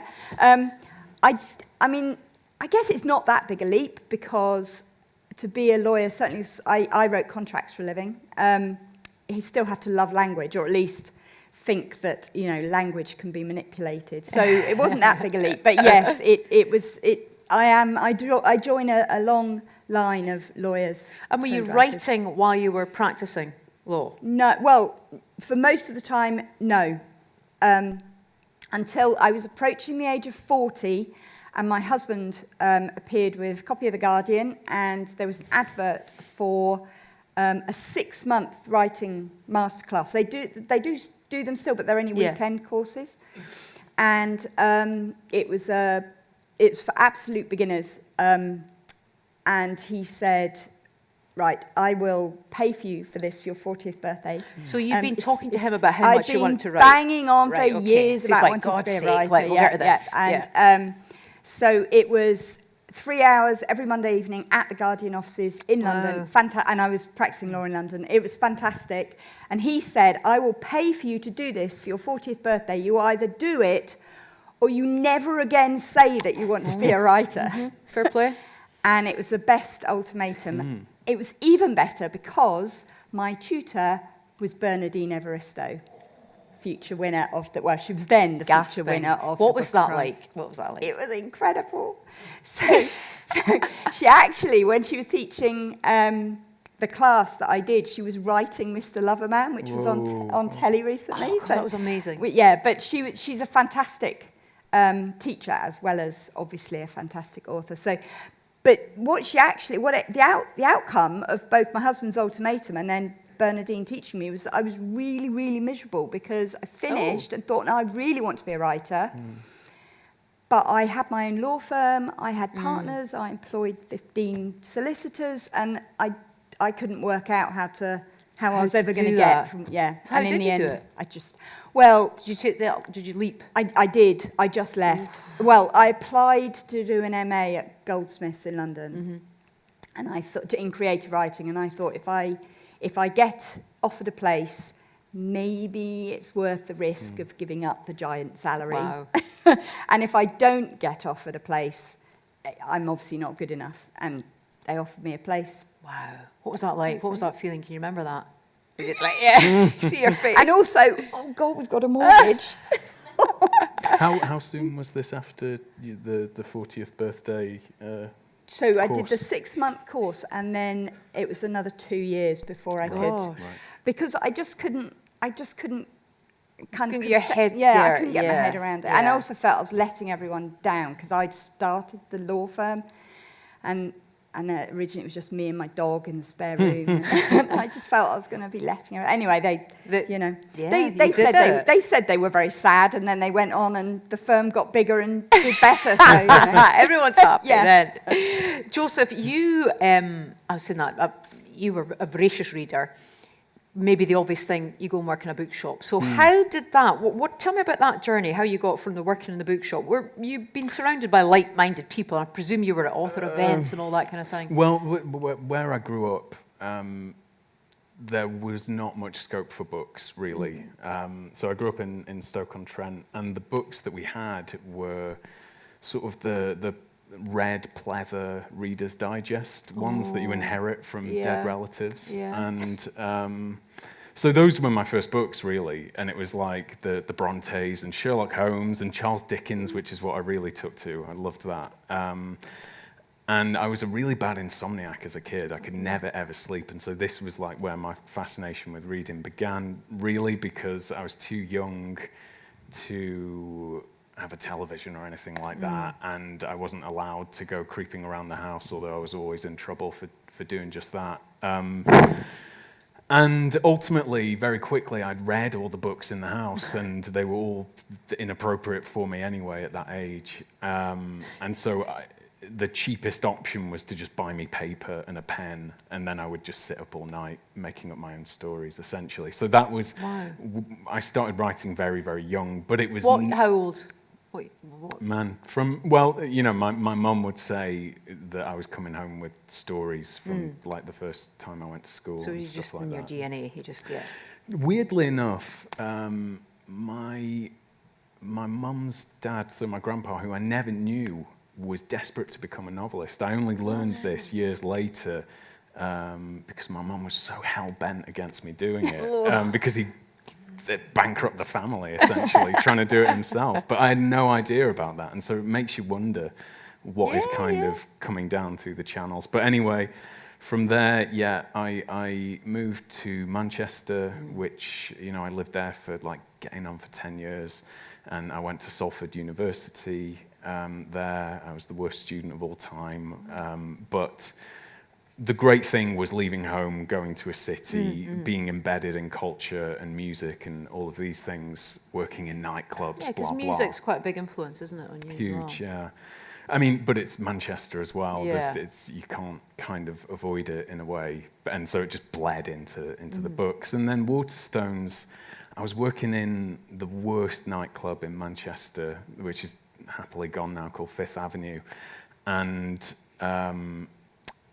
I was just desperate to get out, and the only job I could find anywhere in books that would take me, was a bookshop, and was Waterstones in Manchester. And it's crazy how your life turns on these things, because it was a thing they don't do anymore, a group interview, which is 20 people in a room. Okay, this half are in, this half are out. Wow. And so if I'd been stood a step to the right, I certainly wouldn't be an author, because from there I was a huge noir fan, because that's a kind of a short story in itself, but I got into Humphrey Bogart and Raymond Chandler when I was a kid, weirdly, because I got dumped when I was a teenager by a girl, and this is so tragic, but I went onto the internet and Googled, what do you do if you've got a broken heart? Oh, and Joseph. Thank God it wasn't like it is now, because I dread to think what the answer to that is on Google. But the answer I got was watch Casablanca. And so I went and watched Casablanca, became my favorite film ever. I'm like 13 or something. Did it heal you? It went a long way, but what helped? What really helped was I became obsessed with Bogart, and then it's The Big Sleep and The Maltese Falcon, and then I discovered that there were books of those, and then I discovered those writers had written other books, and then I discovered that other writers had written, blah blah blah, and just go on forever. And so when I arrived at Waterstones, I was boiling with all of this mad noir stuff that no one has thought about in a million years. People aren't generally walking through the door of a bookshop with obsession about one particular thing like that, which would be my top tip to anyone who wants to do it. Have like a weird specialism.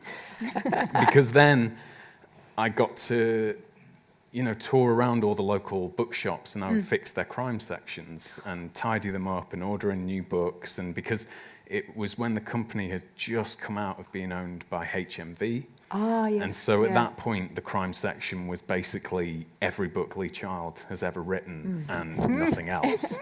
And so it was... It would have still been a big genre then? Yeah, enormous genre, yeah. But you needed to sort I it. say that to mean if you looked at a book section, you would maybe get a whole bay of one author. Yes. Yeah. Rather than hundreds and hundreds Yeah. of different authors. And so that's what we were trying to do, put the range back in. And so that is how I got a name in the company, and then I got to go to London and become the crime buyer for Waterstones. Wow. And did that for 3 or 4 years. That was the best job ever. And I'd been writing a novel since before I started at Waterstones. And so... So how long's that then? What's that time? 8 years. From pretty much from when I started it to when it finished. And it completely changed what it was. It began as kind of almost like bad gonzo journalism about terrible speed pill parties I was going to as a kid, and transformed into a crime novel, essentially. I took that and blended it with all my noir obsession, and boom. So how difficult is the publication process? How difficult did you find it?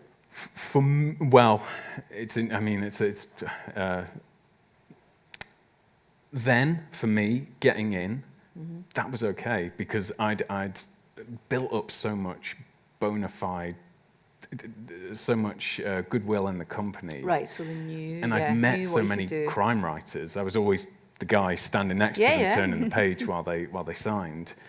And I had some good successes when I was the crime buyer as well. So it was... You were being modest about your work, though. You had to have a good story behind you, so you had that. Yeah. But I also I got lucky in lots of ways. I sent it to the only agent I could find who was from Manchester. There aren't many of them, and he was great because he knew where I was coming from and what I was trying to do. And then we worked on it for like another 6 months. Right, okay. And then it became fine-tuned it. Sirens, yeah. Fascinating. I want to ask about your journey as well in a sec, Carol, but I'm really keen to dig into these a bit. Scenes from a Tragedy, it is chilling. Tell me about your research, because we talked a wee bit about that, isn't it? Tell me about the psychopathy research that you did. So, well, I was interested in writing about a psychopath. So, I mean, we're all fascinated with psychopaths, aren't we? But so many psychopaths in popular culture are the sort of male axe-wielding. Yes, exactly.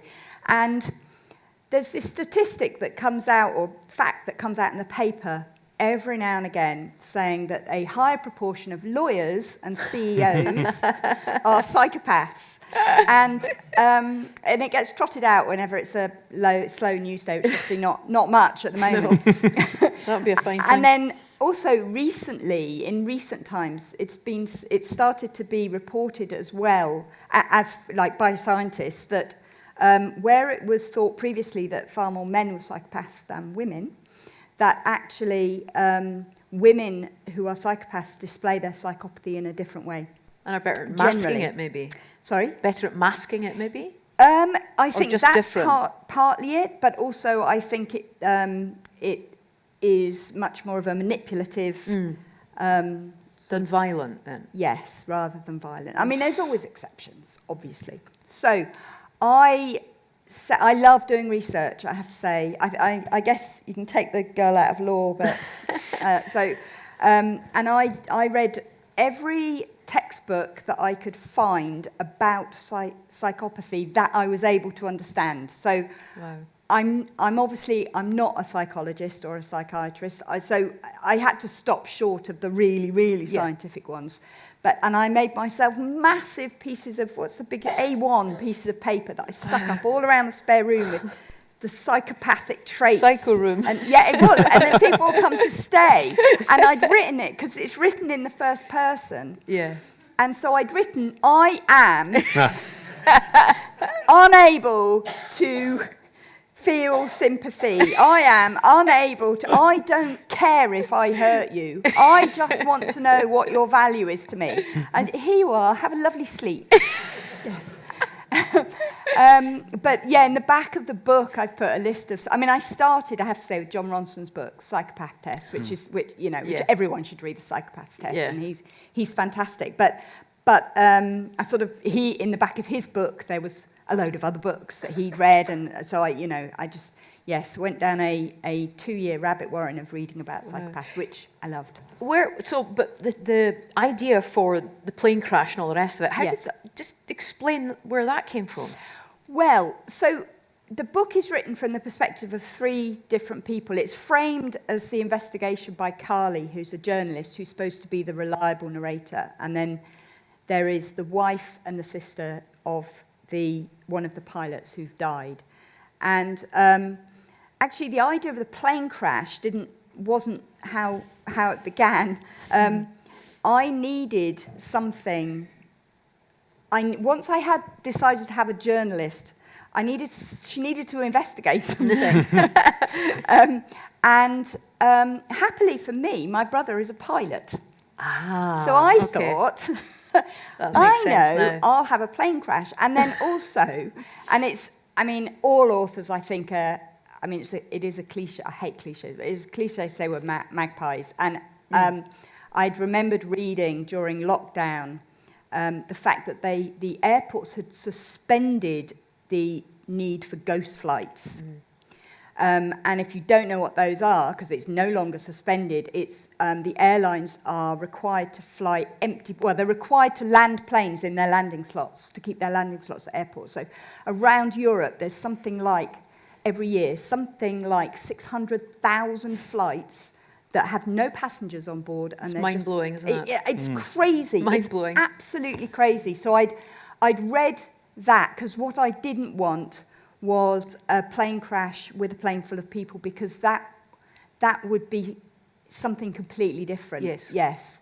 Rather than 2, 2 deaths are enough, but it wouldn't have been feasible to have. Yeah, that's a different story, isn't it? Yes. So my brother lives in New Zealand, actually, but we had some great Zoom calls where I was like, so how quickly does the plane go from here to here? And then also he was on the plane in the flight deck flying from Australia to New Zealand, but he can access I don't know what they are, but they sort of plot their flight. He can do it. He can access it worldwide, and so he plotted the flight from Stansted to Glasgow, which is what it is, for me, and sent me all the data. And he said, okay, so you take off at this time. That's amazing. So, the plane crash sort of wrote itself. Yes. But can I just say, my brother would never fly into a mountain, and I am not a psychopath. That is a relief, Carl. That was going to be my final question. But wait, would you fly into a mountain, and is he a psychopath? Very good question. Possibly. See, this is how they get around. Exactly. Joseph, I love this. I love psychological thrillers. There's a lot of psychology and a lot of manipulation in your book as well. The imposter syndrome. Where did that come from? Oh man. As with me, various places at once.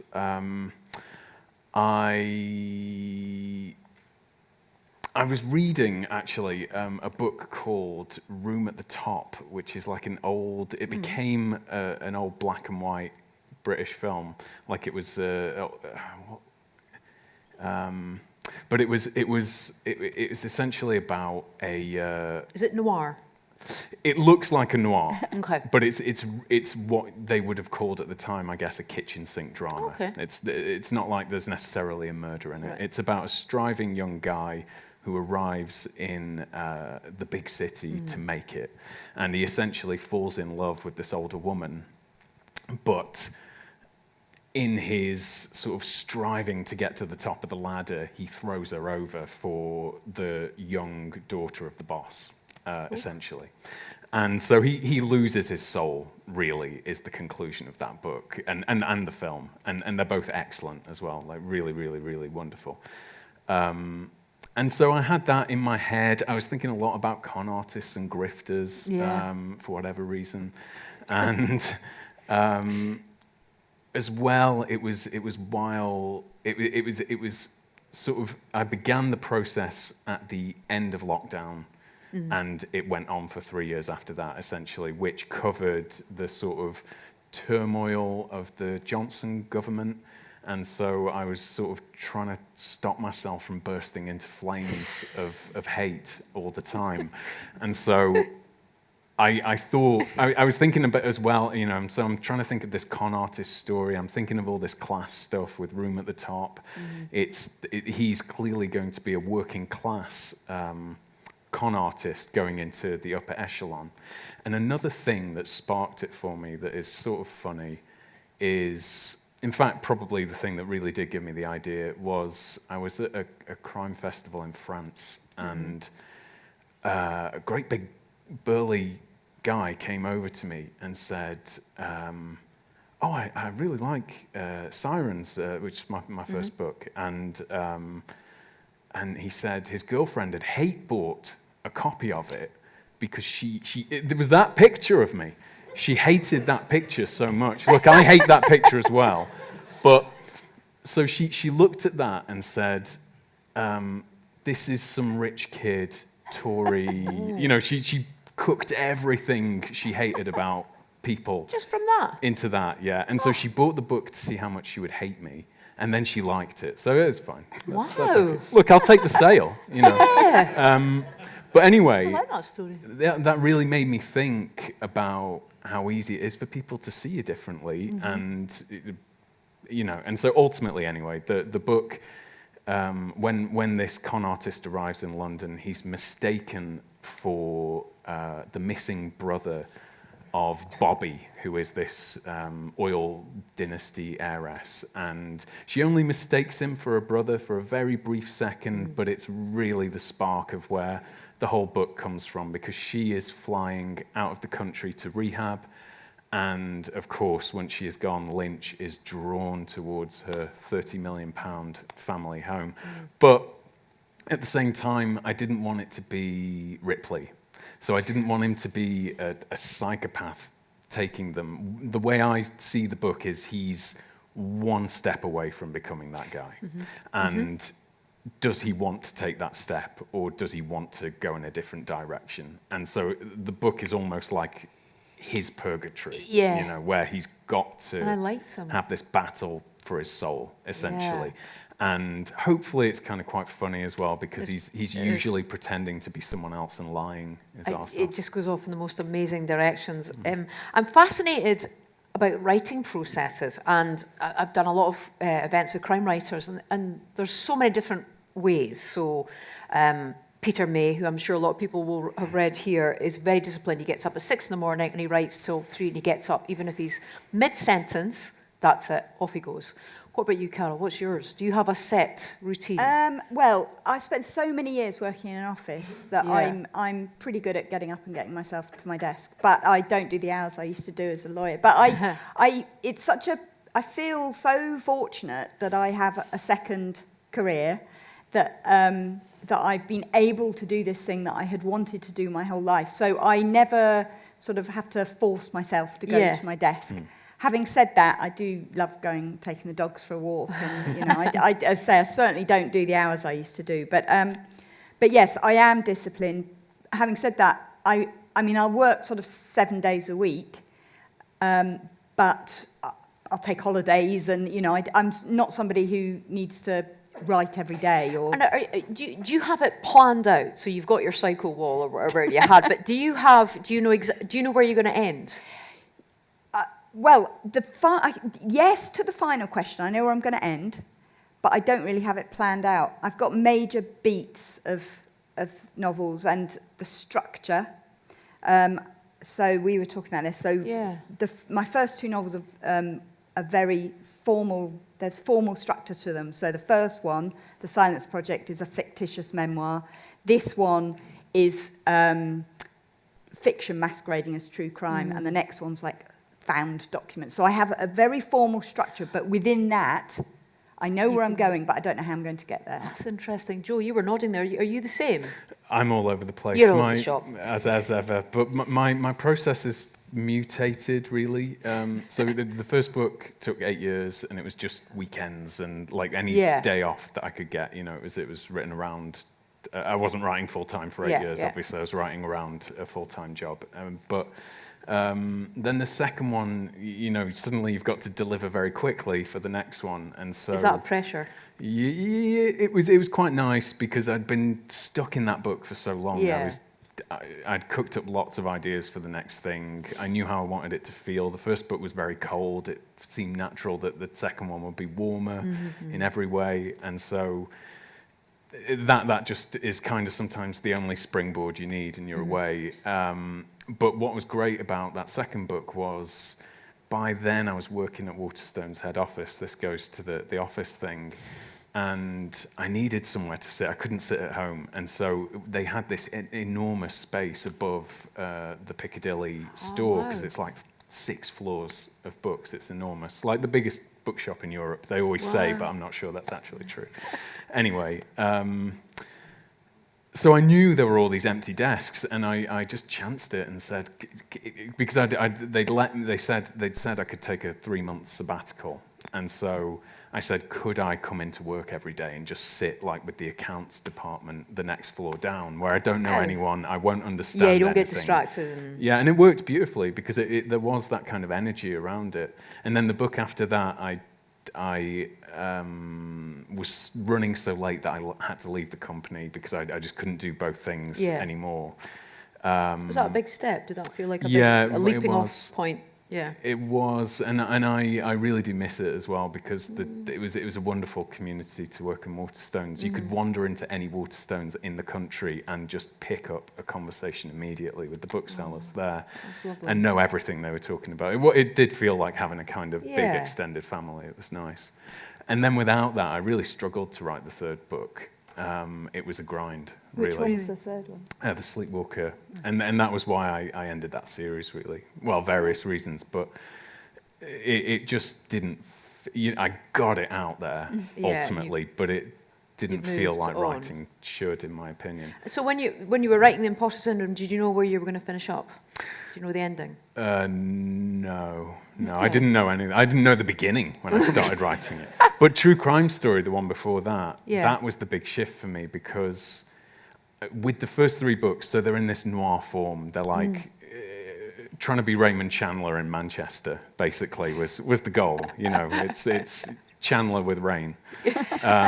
But I was getting very good at describing, you know, all my noir poetic language. I was getting great at describing the dark and the rain and the clouds, and like 300 pages in, a murder would happen. You know, it was just all wrong. And then with True Crime Story, I thought that the great opportunity of that kind of thing was again, it's like one of these books where it's presented as multimedia, so it's interviews with the friends and family of this missing girl. And the interviews, we know, are taken via recording, you know. And so people naturally are going to talk much more digressively and have all their ums and likes in there, and it just loosened everything up. And I realized immediately, none of them are going to be describing the weather. And it you know, it gave me like 80,000 words more in the novel to play with, essentially, because I didn't have to do all of that. I'm conscious of the time, so I want to give the audience some time to question. But so, do you read crime books yourselves? Would you pick up? So, you know, you finished writing for the day. Would you read a crime novel? Who would you read? Or not crime novels? I read everything. Do you? So yes, I read crime novels, but not sort of more than I read everything else.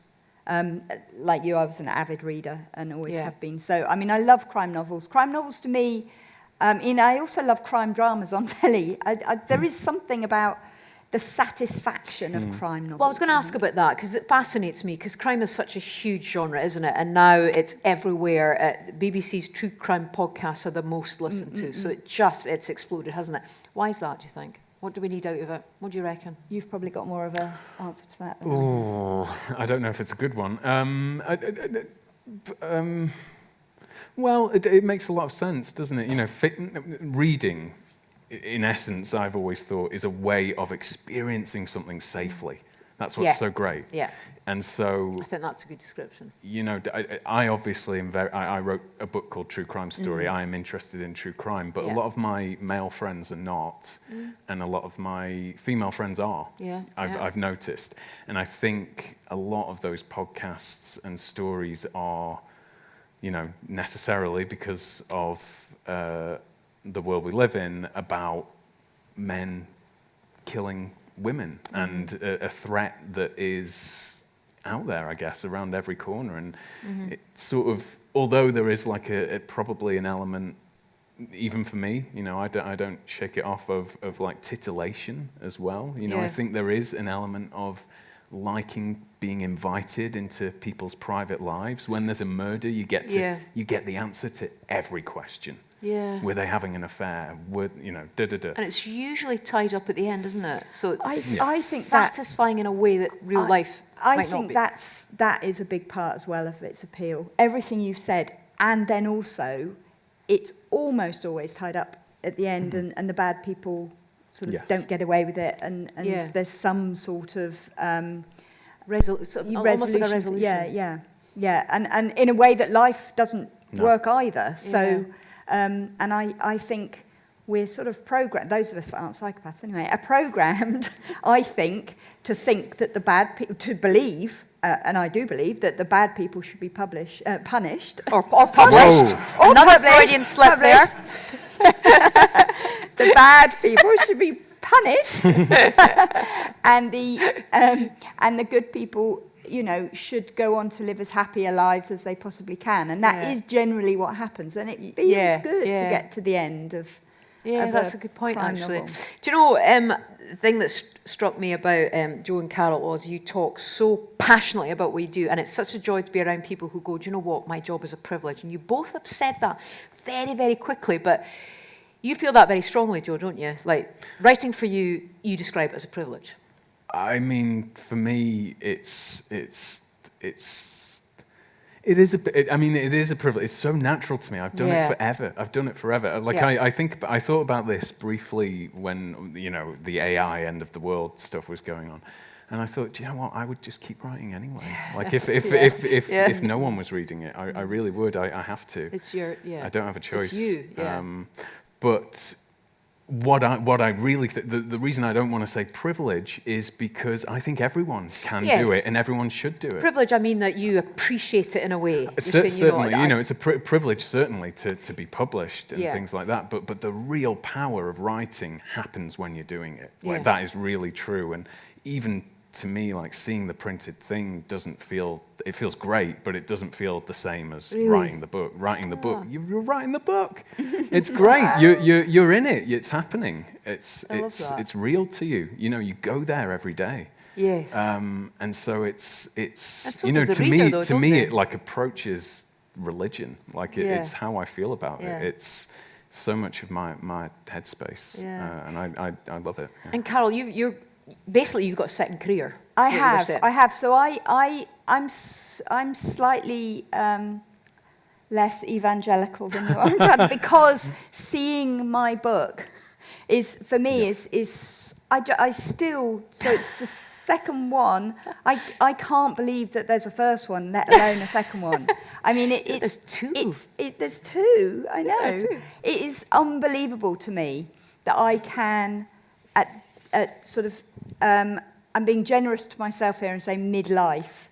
I can go from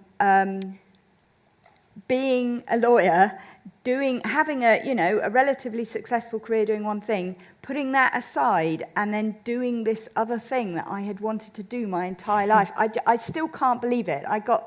My first one was published 2 years ago, and I still wake up pretty much every morning and think, oh my God, I've had a book published. So when the box arrived, and like, because I've got a friend who's an author, and his first one, he filmed the whole thing, and it's just like opening it, and it's just like this outpouring of joy. Did you feel unbelievable? Yes. And then this one, the hardbacks arrived at home the day before I came here. And because you get a few copies as an author. I'm like, oh, I've done it again. And the best thing, and How did that happen? And the best thing, so this is where I'm slightly more sort of in it for the actual physical copy, Yeah. is that it says, also by Carol Haley, and it's That's got great. the Silence Project. Oh my good. God, I've got another one. That's good. It's I just love- amazing. I think It's that- amazing. I told you these two were That's great. my favourite part of my books, actually. The bit where it says, oh, I've written other books other for whatever stuff. reason. Yeah. That's amazing. Listen, I've been hogging them. Are there any, because I'm just curious of time, we've actually got microphones, but if anyone wants to ask a question, please feel free to. I can see a bit better now. Does anyone want to ask a question? Yes. Lady here, and then we'll go here. Would you like a mic? You're looking at what you get from reading a book. Perhaps there's also the certainty that you get, where if somebody's on trial, they, oh no, I didn't do it. You think, well, maybe they didn't, but probably they did. But when you're reading a book, especially if it's first person, you know for sure exactly what happened and why. And that certainty is maybe something that we look for in life. Yeah. Yes, and we don't find often enough in life. So yeah, books definitely, I think, provide. Well, Yeah. and that Yeah. true crime seems to generate these stories in real life, isn't it? Like it's important that it's not something someone made up in a way, which it's. Yes. Would you like to ask a question? So you can have that mic. Hi, good afternoon. I picked up your first book in Manchester. We're on holiday down there, and I went into Waterstones, and I was looking at the crime section. Like it said, Lee Child. And I said, "Yeah, what are you reading?" Oh, this guy used to work here. I saw the rock star picture at the back. I thought, I'll give him a go. And ever since then, I got hooked in. But my question is, your standalone book, True Crime Story.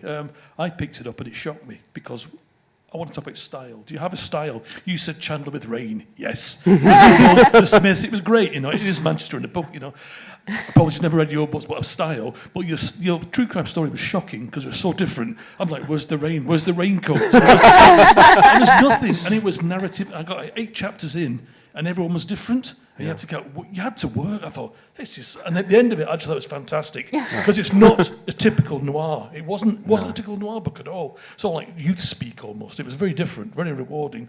So style. Do you change your style? Because you definitely took a left turn there. So Good question. Are you scared to do that? And would you say style is important? Because noir has a style. It is dark and it's grippy, but it wasn't. So why do you change your style like that? Thank you. Good question. That's a very good question, and thank you for noticing as Thank well. I do. I like to keep moving, keep pushing. I felt with those 3. At the time, I think I was too young to know where else I could go with it. Do you know what I mean? I'd burned the whole world down by the end of that book, essentially. And so True Crime Story was such a gift, because I wrote another book in between that I tried to get published and didn't work.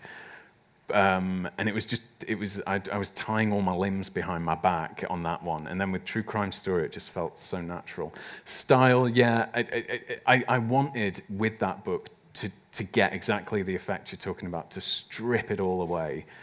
And what is wonderful is that then going into imposter syndrome, which took forever for me to work out this very simple thing, that I could get a new style in the new book that blended the two if I took the conversational narration of True Crime Story but gave it to one character. And so that was the idea there, that I would then put it into imposter syndrome and it would strip away all the rain and the stuff. Clouds. Yes, yeah, and give, use the space for different things as well. But I'm changing again in the next one. But I think you'll like it. Well, I want to ask you that before we run out of time, actually. What are you up to now, Carol? What's next? So I'm halfway through the next one, and life appears to be imitating art, because my next book is, it's a series of found documents, but basically it is the story. I decided to write about preppers who are, mostly in America, thought of as being in America. The ones that are preparing for the apocalypse or the end of society. Yeah. Oh, wow. But actually put these people in Middle England. And they are preparing for, for some unknown thing, but then an asteroid is identified, which it becomes apparent is going to hit Earth in 4 years. This is not a science fiction story, because the book, I'll give you a spoiler now. It's years, it won't be published for a couple of years. The book will end at the point that the asteroid hits. So it's about what happens when English people, actually, particularly, are the people who want to move away from their home. They want to come up to Scotland and might or might not be allowed into Scotland. They might want to go to Europe. So that sort of thing. But much to my... I'm not sure if my editor's happy or not, but I don't know if anyone's seen that actually, I think it was last week, the week before, somebody's not. Yeah, they've identified an asteroid that the probability has gone up. Originally it was 1%. It's now, today there was an article, 3.5%, I think it's gone up to, chance of hitting the Earth in 2032, which is when my asteroid, which I've been writing about for a year. You heard it here first. So that's what. You got an asteroid app that you're following, tracking. That's amazing. I contacted an astrophysicist like 18 months ago and said, "Can you tell me about That's amazing. asteroids?" Well, yes. As long as the asteroid doesn't hit. I mean, because it might affect book sales. High probability. Yeah. What are you follow that? Have you got an asteroid in yours? No, not an asteroid. So my next one is called Love's Young Dream. It is a follow-up to this, and we open with Lynch, who is now working as a private investigator. He's finding missing kids for rewards. So he gets a phone call from Miles Cathy, who is operating a care home. And Lynch met him 7 months before when he returned a missing 15-year-old girl for a reward, and it was the only time they ever met. He thought the guy was a decent guy, nice guy, felt good, okay, handing the kid over, even though he felt conflicted because he didn't know what she was running from in the first place. So he gets this phone call from a jittery-sounding Miles Cathy who wants to meet him. They meet in this dingy boozer in Croydon, and Cathy asks if Lynch knows how this girl ended up in care. Lynch says no, because when I asked, you said it was confidential. And Miles Cathy says, well, it is, and the reason that she's in care is because she was at home with her mum 3 years before. There was a knock at the door. Her mum opened the door. A guy was stood there. He shot her in the head. And so since that, she was the only witness. They've never found anyone. It seems like there hasn't even been much work to find anyone. And then she was at the ceasefire march the Saturday just gone. So this is the day before the book has started. She fell down in the crowd in a crush and was picked up by someone and realized it was her mother's killer. So Lynch says, why aren't you telling this story to the police? And Miles says, because he's a Metropolitan police officer. And we go from there.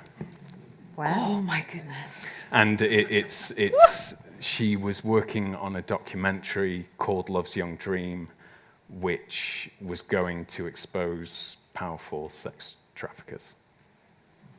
Kat, could we get them back next year? Please, please. Well, do you know what? I mean, we could talk for hours, but that is actually 5 o'clock. Joseph, when did you change your second name? I've never changed it. You just told us it was I am still Joe Knox. On that note, Joseph Knox and Carol Haley, if you are a first-time Granite Noir attendee, I hope that you have enjoyed this evening, and I do hope you come back. If you've been here before, it is absolutely delightful to see you here again. If you're free tomorrow night, same time, same place, then come back here. I'll be on the sofa with Harriet Tice and Nichelle Chauvet, 5 o'clock here. I think there's still tickets. And finally, I just want to say a big thank you to these two. I told you they were great. They're going to stick around. You can buy the books here. Carol, I think we've got a QR code for your new one Oh, as okay. well. Yes. Well, it's better than nothing. Granite Noir have sorted that out for you. Can't really sign a QR code, but yeah. No, no. But they could buy that. That is your first book there, Carol. Yeah. And you can do that. And Joe and Carol will sign books for you and have a chat with them. So, ladies and gentlemen, please thank Carol and Joe. Thank you. Thank you. Do you want to grab a seat over there?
Session with Belinda Bauer and James Yorkston. My name is Timothy Baker. I will be introducing our authors and explaining what we're doing shortly, but as those of you who have been coming to these events for a while might know, we always like to start out with a local in the limelight, and the local who will be starting us out tonight is Kat Brown, so if you could join me in welcoming her.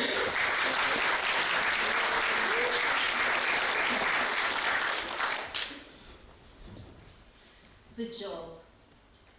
Barry started to sweat. He turned the heater up to clear the windscreen, though he'd wanted to keep the car cool.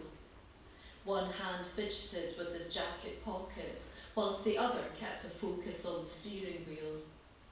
The remains of Uncle Fred were encased in a green plastic urn in his parka pocket. He'd promised his mother he would scatter Fred at the Hermitage almost 6 weeks ago. But now he was preparing to leave the country.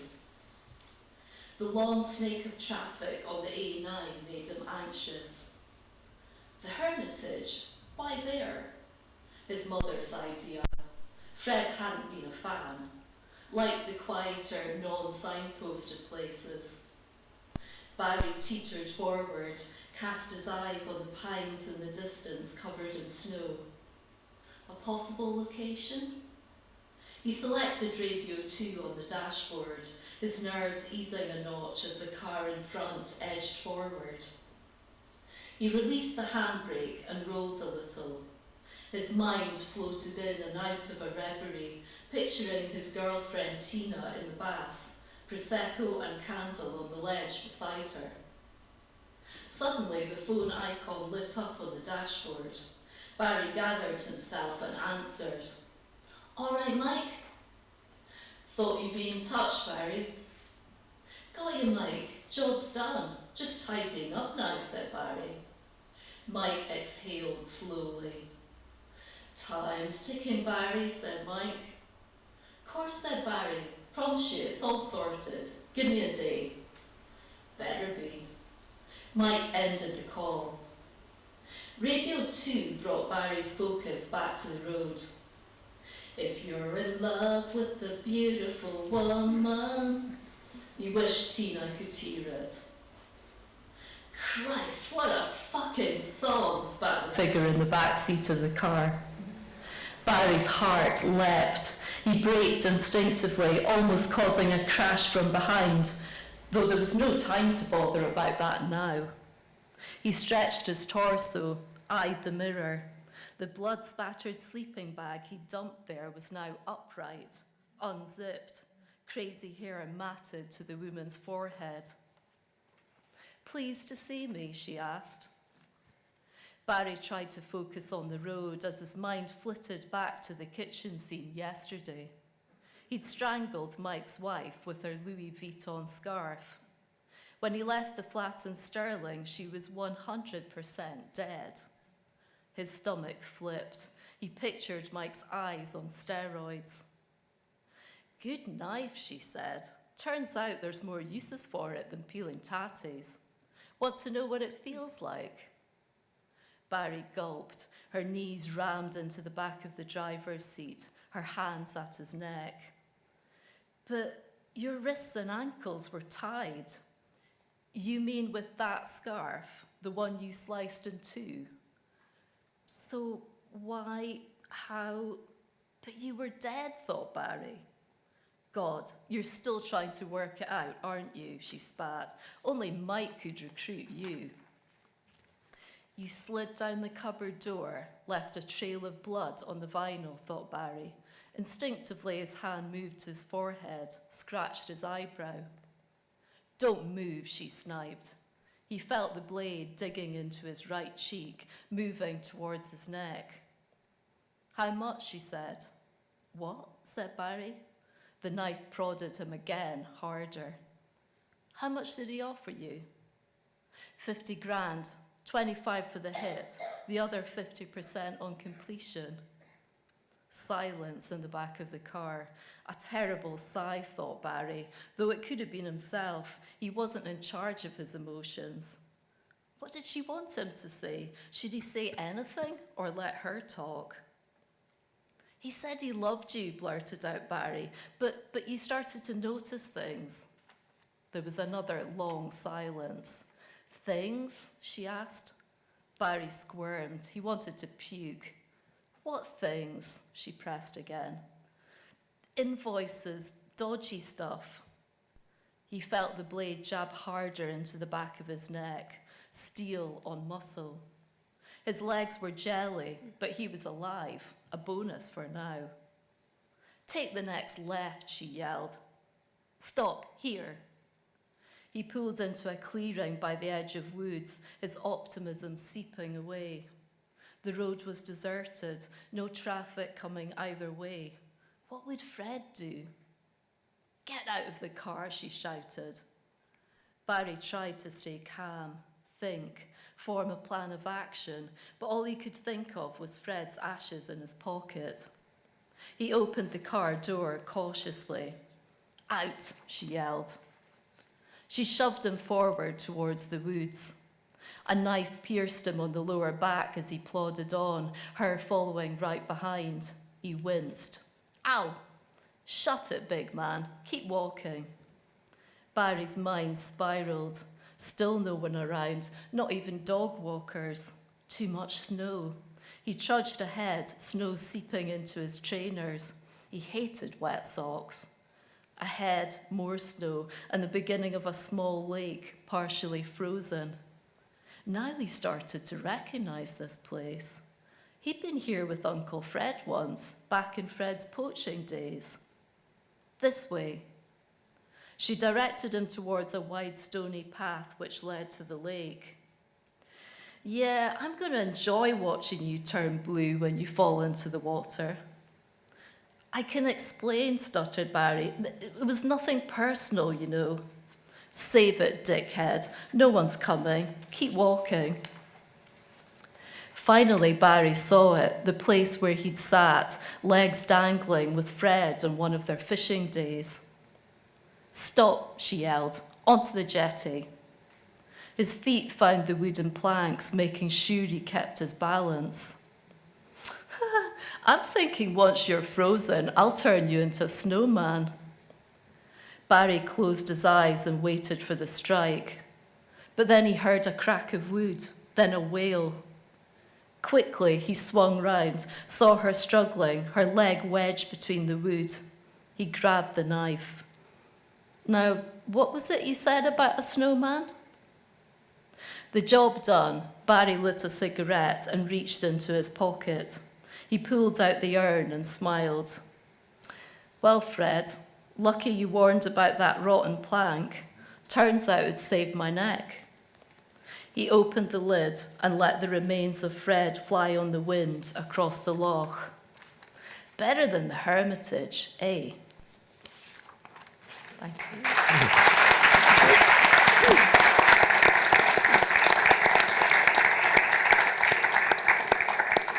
Thank you very much, Kat.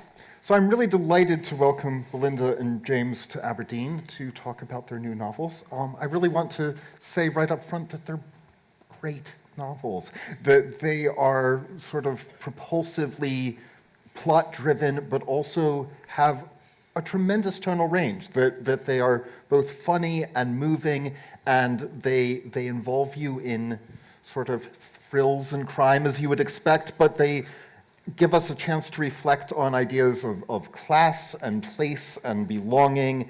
I think they're really marvelous texts, and I'm really excited to sort of see the ways in which they compare to each other, the differences between them.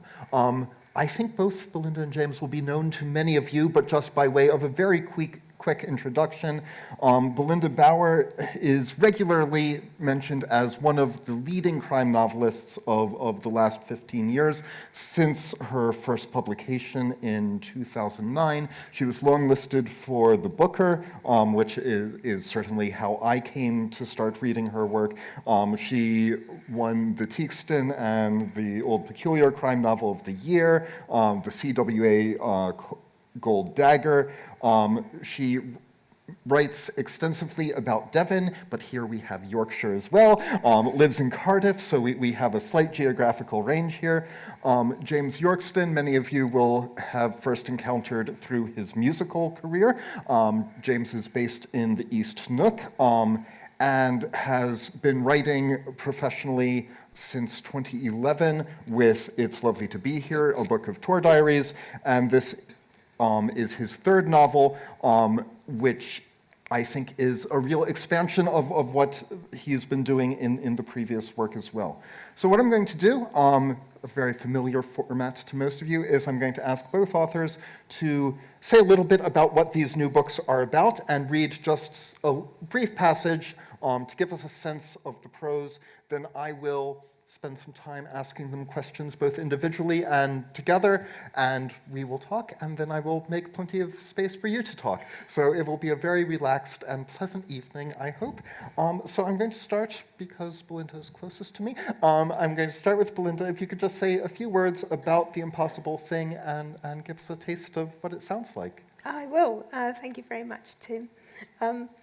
The Impossible Thing is a a split novel. Part of it takes place 100 years ago, and it's based on the true story of a red guillemot egg, which was collected on the cliffs of North Yorkshire in 1925 or 26, nobody's quite sure. And guillemot eggs were very collectible in those days. It was a big hobby. They could be sold for quite a lot of money, and this particular egg being red, nobody had ever seen a red egg before, and it was sold for more money than anybody had ever paid for a guillemot egg, or any egg. It was the most expensive egg in the world. And the thing about guillemot eggs is the same bird lays the same egg year after year. It never alters. And the more eggs you have from one bird, the value of them increases exponentially. And for 30 years, they went down the cliffs and took this bird's egg. And so they collected 30 eggs, and the bird never raised a chick. But the same broker bought all those 30 eggs. We know that for a fact. And the mystery which I embarked on when I started to write the book is that once those eggs were brought up from the cliffs and sold to that broker at the top of the cliffs, they were never seen again. From that day to this, nobody knows what happened to them. And so I took that true mystery and invented a modern solution to it. And that's the basic story of The Impossible Thing. Thank you very much. And James, do you want to say a word about Tommy the Bruce? The best thing to say would be that I've left my copy in the dressing room. I'm happy to lend you one. Thank you. So, what does it say in the back? This isn't my comfort zone, I have to say. So, the first thing is it says, an unsettling atmospheric noir set in the remote Scottish Highlands. It's not. The publishers are English, and I'm not saying anything. There's nothing. My wife is English. It's not an anti-English statement. And unfortunately, when this was going ahead, when the cover was going ahead, my father was dying, and I just didn't care what they put, and I didn't even notice that said it's in the Highlands. But it's not in the Highlands. It's in Perthshire. But you know, yeah, that's the first thing. Right, so then it says, what does it say? Oh, I've got the wrong thing in. Where's the best? My wife has the dual ones, you know, the upstairs, downstairs ones, so you can see everything. I don't. I've just got the kind of everything is a bit blurry ones. Tommy Bruce, then that's not him, but that's whoever that is. I have no idea who that is. Again, they sent me like 20 different options, and it was all with this guy. And I thought, he's thinner than me, he's more handsome than me, he's got a full head of hair. Put him on the cover, you know? You know, why not? Anyway, so, Tommy Bruce, which might be him, is washed up in a ramshackle hotel inherited from dead parents in the armpit of Perthshire. Now, I wanted them to say the Oxter of Perthshire, but they weren't. They said, no one knows what that means, James. I was like, you know, it's my book. Armpit. Anyway, it's armpit, because everyone loves armpits, don't they? You know, so it's definitely going to sell a few things. Oh, it's about an armpit. Fantastic. Anyway, saddled with debt, grotty premises that are falling down around him, and a crippling loneliness. Oh, dear. Tommy is slowly but determinedly drinking himself and his business out of existence. I remember that bit. Until one day, out of the blue, Fiona MacLean blows into Tommy's life and the hotel. With the light she brings, Tommy's fortunes might just be turning around. But in her wake has also slipped in darkness. Ooh. Names and faces from the past who mean Tommy no goodwill at all. Criminal forces that threaten to ruin him. The hotel and what little happiness he's managed, haplessly, to cobble together. And then, Sam Hewen says, James is a brilliant writer. He never fails to deliver something unique.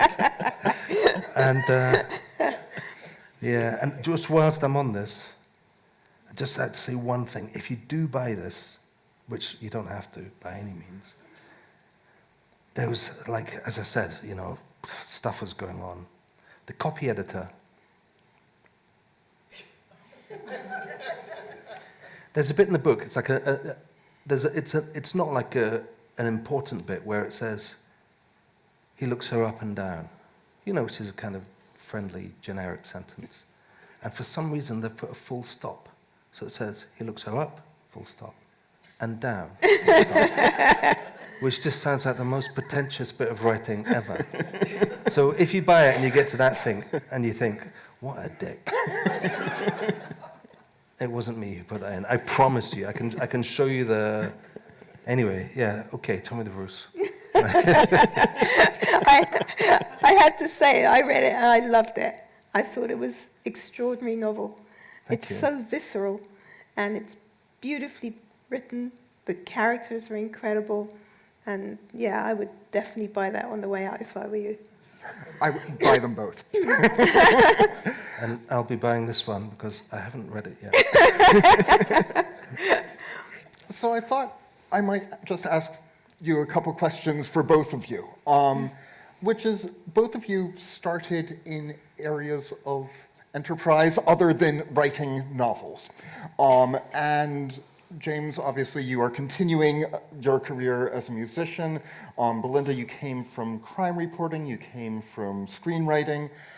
And I'm really curious, when you embarked on writing fiction, did you feel that there were other sorts of stories you could now tell? Was the genre of the novel something you had been hoping to get into for a while? Did you sort of fall into it by accident? No, personally, it was the last thing I wanted to do. I wanted to write movies. And after a career in journalism, that's what I started to do.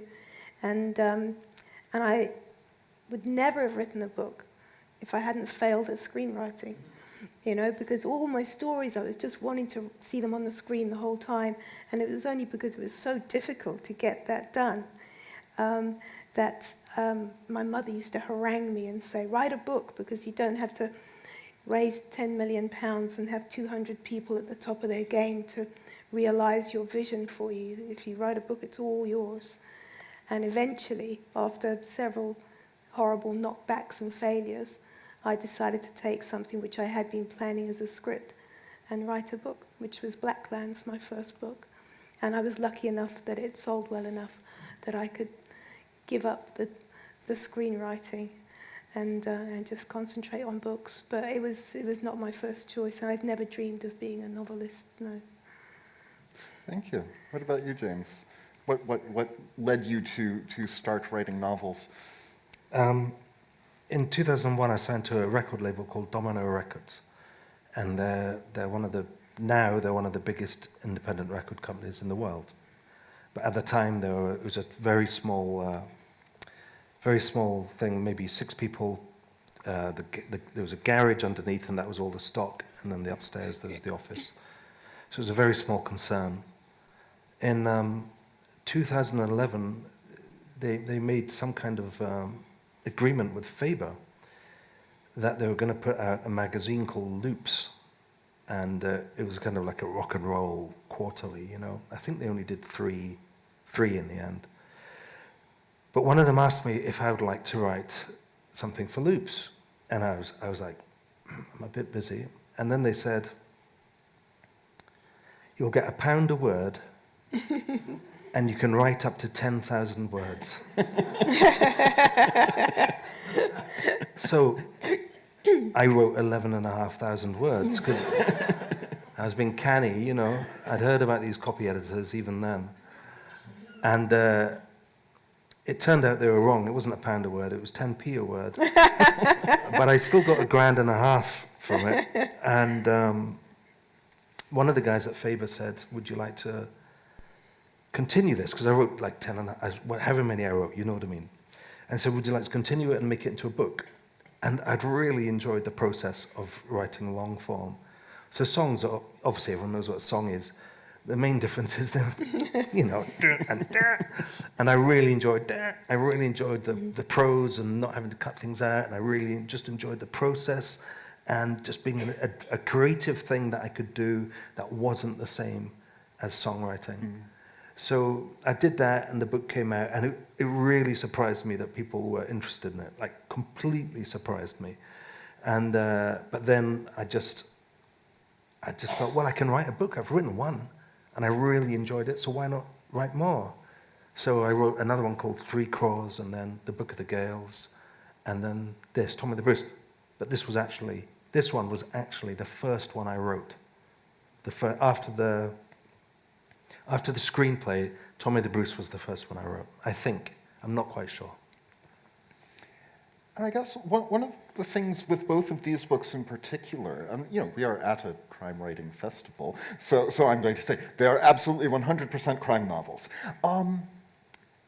They're also not. And I guess one of my questions for you, both in terms of marketing, but in terms of your sort of expectations of yourself when you set out to write, is do you think, I am writing within this genre, this wide-ranging genre that is crime, and thus there must be something criminal happening? Do you feel constrained by a genre? Do you feel helped by sort of the conventions of crime? Do you think that these are crime novels, would be one way of looking at it? When I had the idea for this book, I was aware that it was going to be difficult to sell it as a crime novel. It took me a long time to work out the structure so that it felt like a mystery novel, crime novel. And when I first started to pitch it to my editor, my publisher, and stuff like that, I used to describe it as a crime novel where the victim is a bird.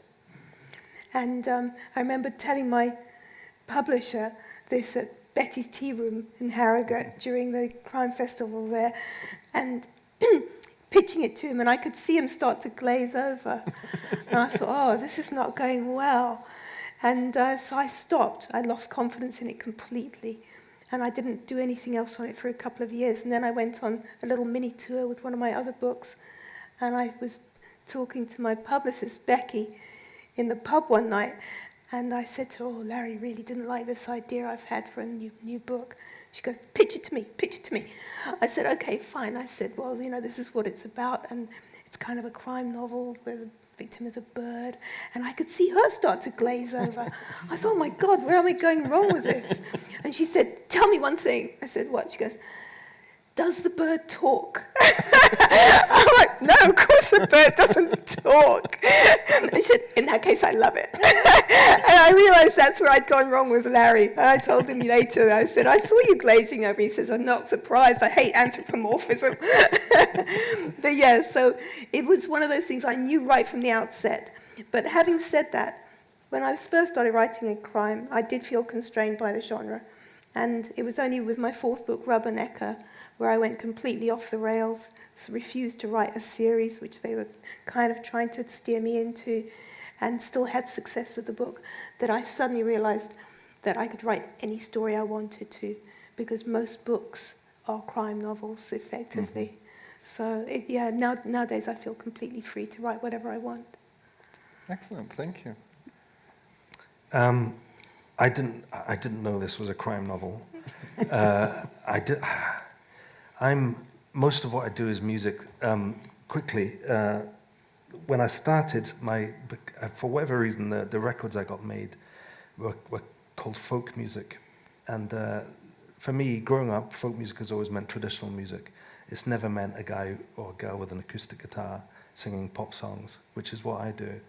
And I found the whole being stuck in a genre I find it bad.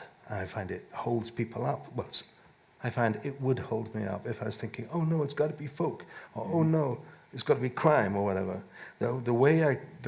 Forgive me, this sounds really pretentious, and I know, but the way I do things is I just kind of collapse into them, and I don't think about where I'm going at all. So at the moment, I'm working on songs. Before then, I did a whole load of short stories, which I've been told will never sell because they're short stories. And I don't care. I just think I hate this word, but as a creative, I think it's really, really important, not for me, not to put barriers on that creativity, to say, oh, well, I can't do that because I'm a folk musician, so they're telling me, so can I do that? I better do this, or whatever. So no, I never thought this was a crime novel. It says unsettling atmospheric noir, but I'd write Dur. You know, I think there is crime in it. You know, stuff does happen, but so for me, and sitting backstage with you all there with Belinda and some other authors and people, it did sound a bit like, oh fuck. Is this a thing that, like, there's an organization, a crime writers organization, stuff like that, it's wonderful to be here and all that sort of stuff. I'm in no way putting it down, but for me it's like, oh shit, I don't want to fall into a crime hole. So I don't know what's going to happen with the next book, but I tell you what, if I write a book which isn't crime at all, except for at the end of every chapter, a guy appears with a shotgun and shoots someone, then you'll know I've gone into the crime genre. But otherwise, I'm just writing and seeing what happens. And that is in no way a word against the crime genre or anything like that. It's just the only way I can produce things is by not building myself into some, I don't know, whatever. And for me as a reader, I think one of the things I really enjoyed about both novels is the sense of exploration, that both of them went places I was not expecting them to go in terms of stories, in terms of characterization. And this is kind of a technical question, but one of the things that really interests me is they both use very short chapters that are sort of focused on a particular action, a particular scene, a particular moment. But both of them also have these sort of really big narrative arcs and shifts. And both of them are also doing very different things with time, where Belinda, your book is not just two time frames, but not presenting those time frames in a linear order. James, you have sort of moments of heightened concentration on a particular time, and then we skip forward 6 months or something like that. So it's really, like I said, it's a really technical question, but I guess I'm wondering how you managed the short chapter of action, moment, development, versus that plan for the much longer work and the sort of effects you wanted for the reader. I just write it like a movie. I edit scenes, I make them nice and short, I get in and get out. You know, when you're writing as a screenwriter, you get so used to writing succinctly because film used to be expensive and filming stuff is still expensive and actors are expensive. So you don't write anything in your screenplay that the director, when he's going through the screenplay, is going to say, well, it's a nice scene, but we're not going to be able to afford that. We're going to take that out straight away. So I concentrate on what's important. I don't like books where there's a lot of padding. I like to get in and out. I like to come in fast, make my point. If the chapter's half a page long, that's fine for me. I'll get out and get on to the next chapter. And I literally do think of it in a screenplay fashion. That's really interesting, and certainly I'm thinking especially of the opening of Snap, which is such a clear moment of shock to the reader. If you're 3 pages in and you're like, oh gosh, a lot has happened in these 3 pages. Yeah. What about you, James? And especially, you said that this was written before some of the others and published later. Did you have sort of an editing process where you were revisiting it with the experience of having brought several other books out? Yeah, so I think this is something I say with my music a lot, but it's definitely true with the books. I think, and this is for me, but I think it's probably for everyone, I have to trust myself as a writer, but I have to trust myself as an editor as well. And I don't like doing the two things at once. So if I'm writing a sentence or typing a sentence or whatever, I don't know, and a dragon appears or something, well, that's not going to happen. I don't know, a fucking dragon. But, if it's not going to the right place, I just keep on writing, because I find if I get into that slot where I'm double backing on myself too much, then it just slows the writing down. You think, oh, well, that's not good, but then maybe that's not good, and it's really kind of, it just kind of constipates things, you know? So what I do is I trust myself as a writer, but then I come back much later on and I trust myself as an editor. And that does mean you lose a lot of really, I think, really nice prose sometimes. But if it's just there and you're not going to miss it, just chop it out, get rid of it, you know? And that's something that you have to do with pop songs the whole time.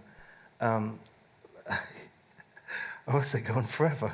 Yeah, I was. You know, so I was not surprised to see that you were a singer-songwriter, and I think it's similar to me having been a screenwriter and a journalist as well, largely for tabloid press, where you are just editing so well. I mean, by the time my stuff goes to my editor, I've already gone through it 7-8 times, totally. edited it, left it for 6 months, edited it.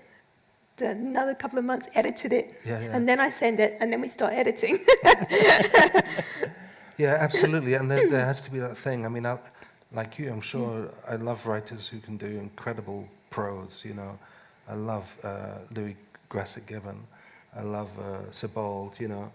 And, but they just have, there has to be a point where you just realize that perhaps that's their skill, you know, and it's perhaps a step back, you know. Yeah. I think what editing gives you really is the pace. You know, that's the pace. You can enjoy that lovely bit of prose now and then and let yourself sort of go and indulge yourself sometimes. But you can't do it at the expense of pace. And I don't just mean fast things. I just mean the pace must be suitable so that the reader wants to read that element of pace at that point in the book, you know? You sound quite wise. I know! What happened? I wish I'd met you 3 books ago. But I do think that way in which both of you are applying skills from your previous experience in some ways I think really enriches we were talking a bit before about student writers and that idea where what they really want to tell is a story that they want everyone to just appreciate on its own terms. And that idea of shaping and remaking, I think, is something that really comes across here.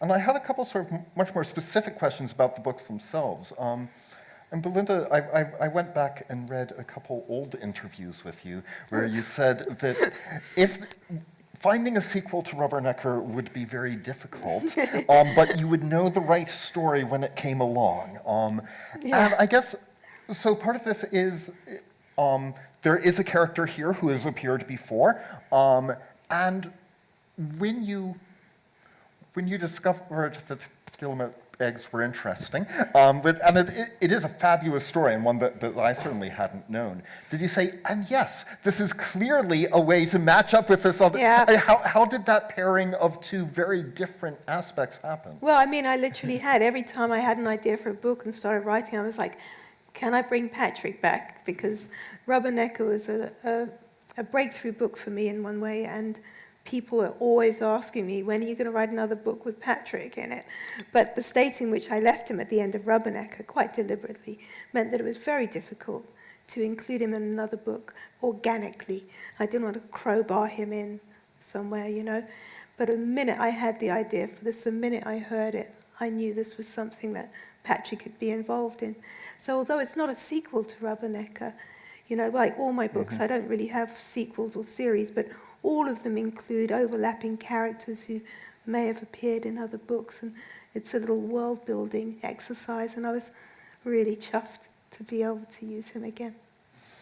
And I guess one of the questions with that is, I mean, the historical setting is slightly different, and the geographical setting is slightly different from other work you've done. And was there sort of a research process in that, or did you sort of get the kernels of it and say, okay, now it's my story? Or did you feel sort of a fidelity to what you knew about the real places, the real events? No, because it's based on a real story, I really felt an obligation to, you know, go to Yorkshire and spend time there and speak to local historians and local people about the history of the place, and read contemporaneous accounts of egg collecting on the cliffs and stuff like that. So, of course, the the characters involved are fictionalized. Even the broker at the top of the cliffs who bought the eggs every year, I've given him a different name because his character is different from the actual person who did that. But the basics of the egg collection are all true. I've slightly compressed the time frame so I could fit it between the wars, but that's the only difference, the only change I made, really. And James, there's a note at the start of Tommy the Bruce, which I assume is in your voice, saying that this is from your looking at Perthshire hotels and imagining what went on in them. But I'm just wondering, the setting seems so specific to Perthshire, and which is not where you are based.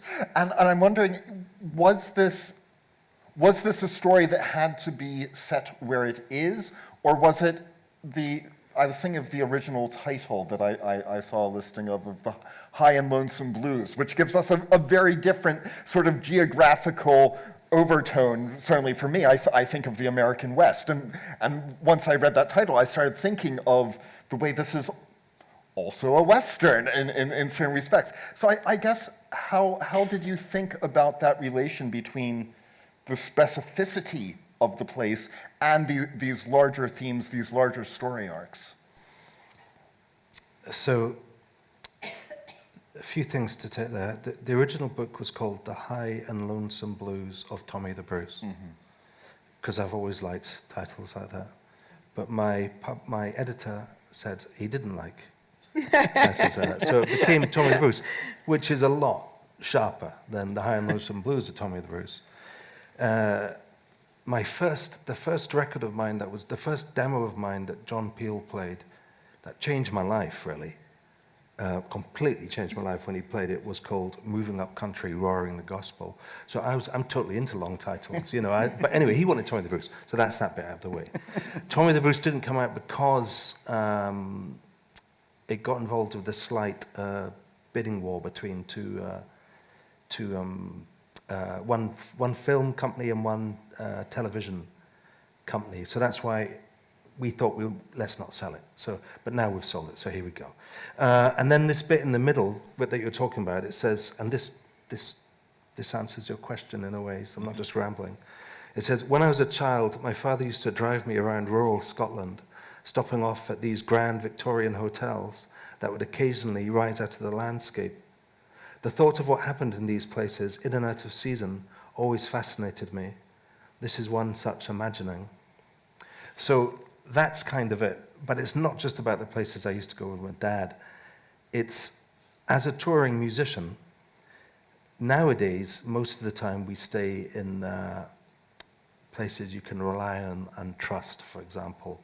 You know, the Travelodge, Premier Inn, all that sort of stuff, you know.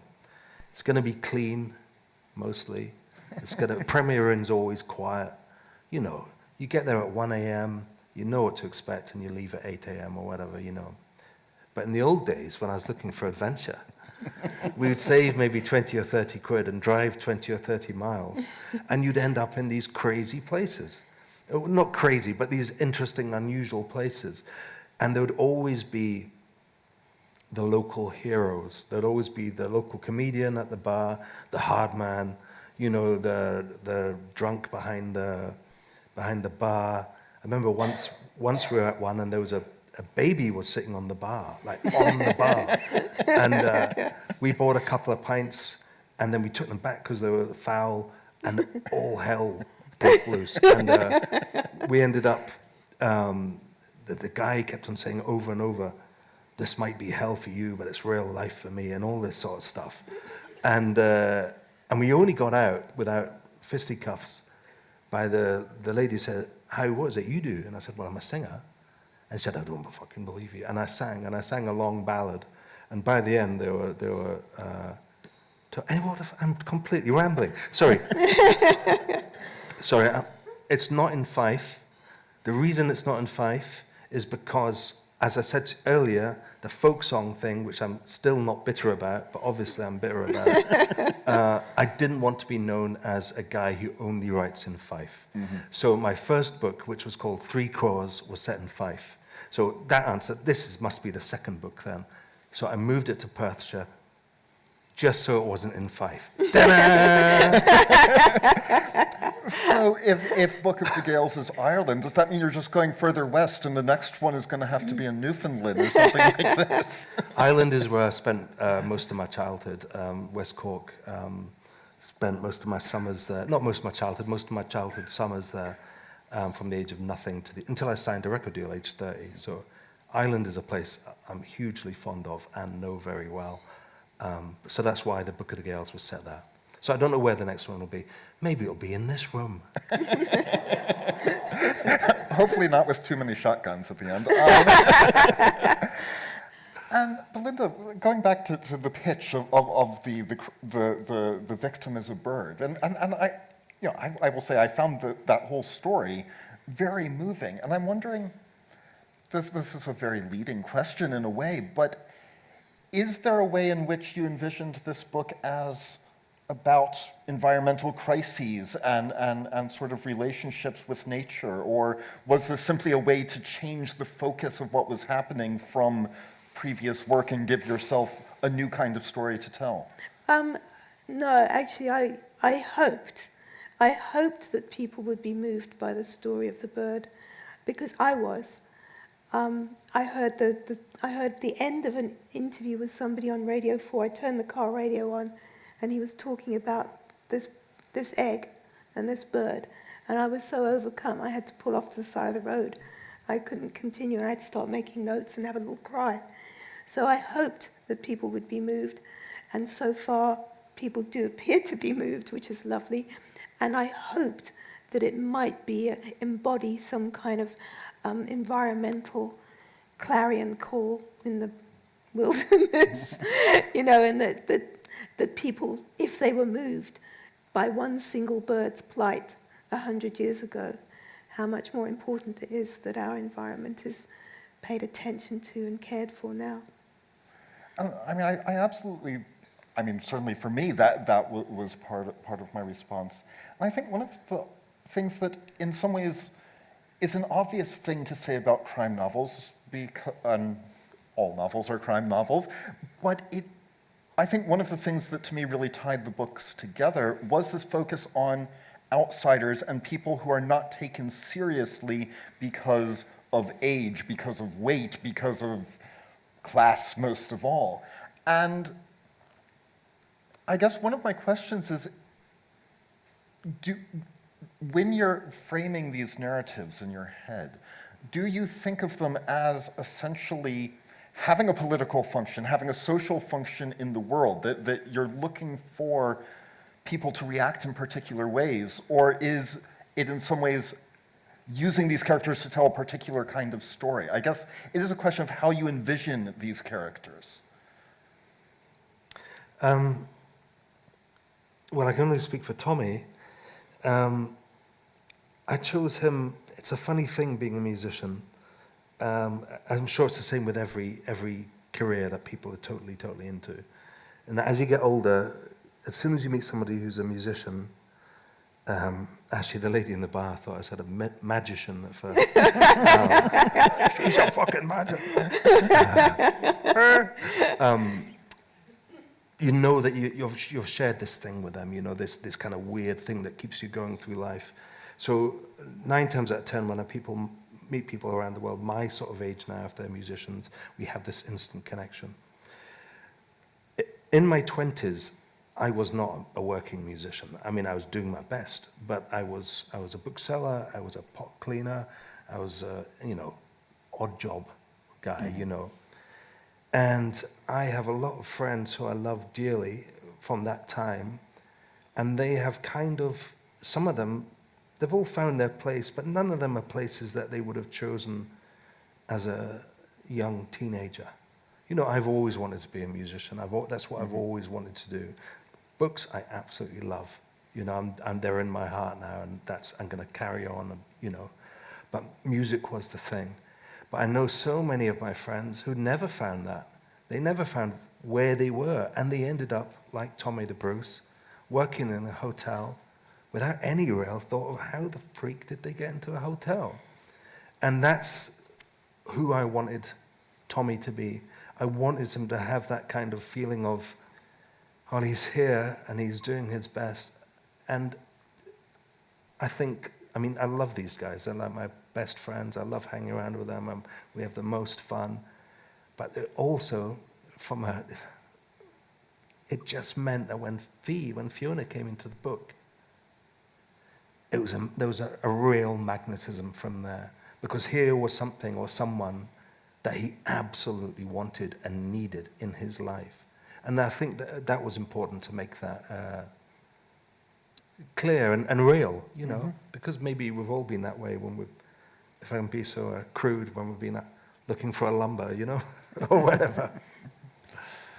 Or a partner, a life partner, perhaps. Grinder or bimble. Yeah, I think in my case, because it was a true story that I was basing the book on, there were certain characters, there were certain things I needed to happen. I suppose it's the same in any book, really.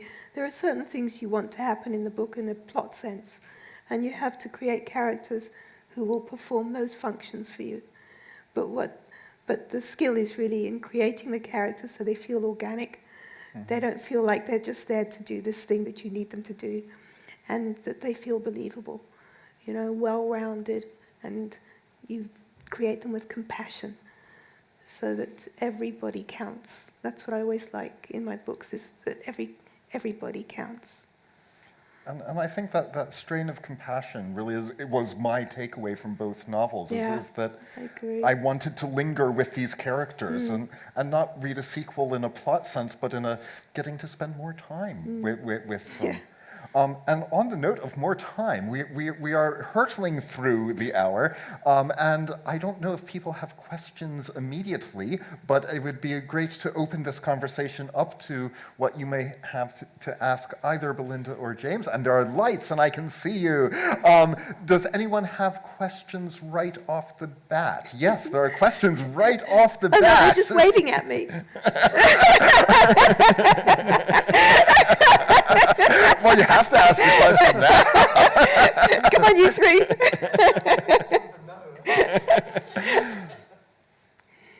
Come on, if you don't ask us questions, we're going to pick on you and ask you questions. Hello, there you are. One right at the front. That's how much I hate being asked questions. I was wondering about plotting, like whether you sit down, each of you, like if you would sit down and plot the whole novel, or is it more organic than that? Personally, I always know the last line of the book. I always know what that's... The end. I know. I know. I always have two arcs. One is plot and one is emotion. And I always end on the emotional arc, not the plot arc. To me, the plot arc is so secondary to the emotional arc. And I take a leaf out of the book of screenwriter William Goldman, who wrote All the President's Men and The Princess Bride, and he wrote a fabulous book called Adventures in the Screen Trade. And in that book, he said, as far as movies go, if you give an audience 6 great moments, they forgive you everything else. And I always try to incorporate that into my books. So they're like stepping stones for the book. So I know what the big story is. I know what the end is going to be. I just have to get there, and I try to make sure there are 6 great moments. And that doesn't mean exploding cars. Do you know what I mean? It just means like it could just be a moment where somebody looks at somebody else and you understand exactly what's going on between them, or something like that. I try to make sure that I have 6 great moments, little stepping stones through the book. And it's a trick, but it works for me. It keeps me focused on getting to the last line of the book. I think if there's any writers here, you should listen to Belinda. Years ago, I went to see Dr. Feelgood. Do you remember Dr. Feelgood? Yeah. In Edinburgh. And there was a guy, like, they were amazing, and I thought, these are like, I know they're not like in the punk rock genre, but I thought this is the best punk gig I've ever been at. And at the end, there was one sort of really big, wide guy, and he was obviously with them, and he'd been drinking loads, and he spread his arms out and faced away from the crowd and just kind of charged backwards into the crowd so Dr. Feelgood could leave the stage and go to the dressing room. And that's kind of what I feel like I'm doing with my books. There's no fucking plan at all. And I'm sorry for the swearing, by the way. Too late. It used to be worse. It used to be worse. And that's kind of what I feel with everything that I write, and musically, and with the books. And it goes back to what you asked earlier about calling yourself a crime writer. I just think all that stuff gets in the way. For me, it gets in the way. But then you have to edit. So if I were you, and well, I'm not, because I don't do it, but yeah, I would listen to Belinda and plot it out. You know, that's what I would do. Except I don't. So I don't know. But it's a kind of a juggling act. You're plotting it out, so you've got a basic idea of where you want to go. But at the same time, you have to allow yourself room to breathe within that context. So you have to be able to go somewhere completely unexpected, which you always do several times in a book. I mean, I had a basic plot. Yeah. You know, Yeah. I had a middle and an end. Yeah. You know, it's all you need. Yeah. I mean, especially the middle. If you've The got a six middle, things. you're doing well. The six things is like albums. You know, they're like the singles. You know, if you've got those great bits, then you can have the sort of really interesting bits for your fans. Exactly. Fans. Yeah, in the middle. Your fans enjoy those bits in the middle yeah. anyway, even though something amazing is And then not you have your happening. exploding cars. And then you have your exploding cars. That you're famous for. Exactly. And, I put one in every book. And then his car exploded. At the end of every chapter, a car explodes. Yeah. But yeah, so it's a combination. But really, if you're starting, I mean, this is all stuff that I didn't do when I started out. This is all stuff I've just kind of learned works over many books and lots of tears. It must save you time, though. It must save you so much time. It does save you time, but knowing your last line, I always think is so critical, because at the end of a book, I want people to feel a certain way, and I want. No, are you crazy? No, I don't want to do that. I promise you. No, but I don't want you to even look at it. Really? Yes, because you've got to read the book. Of course, because I'm going to read the book. Sorry. Oh my goodness. But yeah, so. And then the car exploded. Damn! Spoiler alert. But yeah, you've got to try and work towards something which you have to understand what the reader wants, and you have to give the reader what they want. That's not I know, make no excuses. You have to give the reader what they want, but you don't have to give it to them in the way that they think you're going to. I like to give the reader what they want, but in a way that they weren't expecting.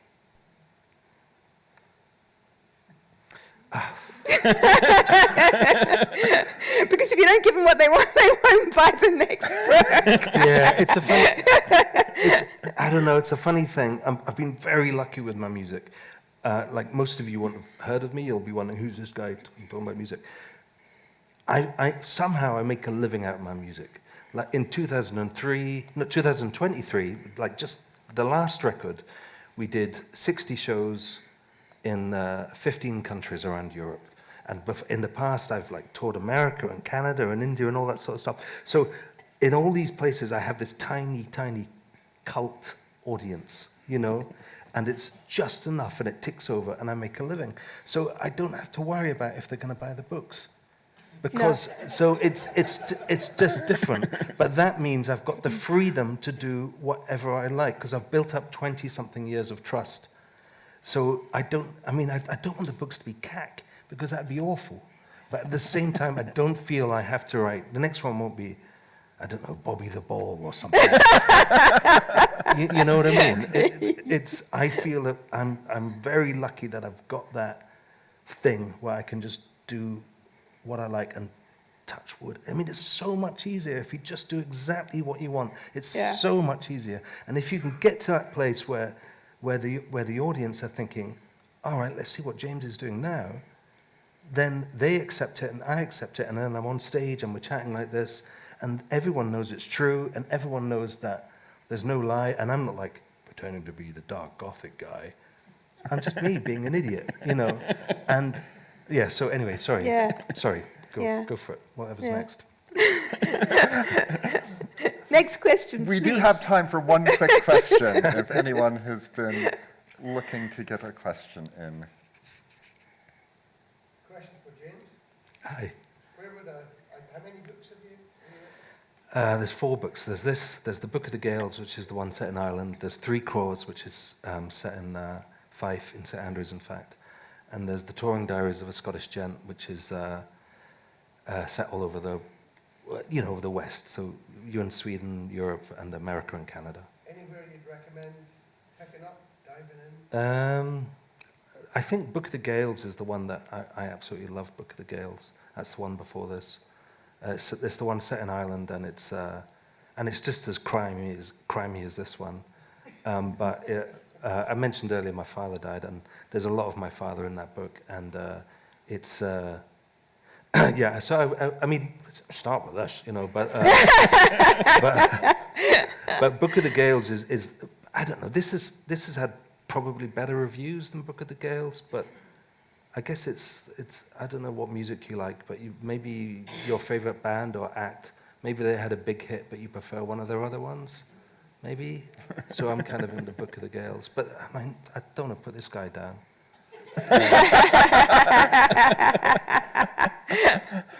It's a safe bet, trust me. Yeah, it is. It's a safe bet. And on the note of buying books, which I heartily recommend you buy both of these books and all the other ones that are there.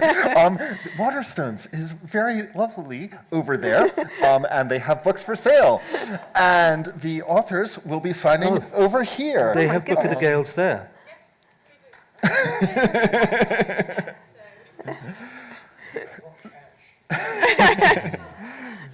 So we are at the end of our hour. Thank you to APA for putting all of this together and Waterstones for being here, but mostly can we thank Belinda and James for a really entertaining and great hour.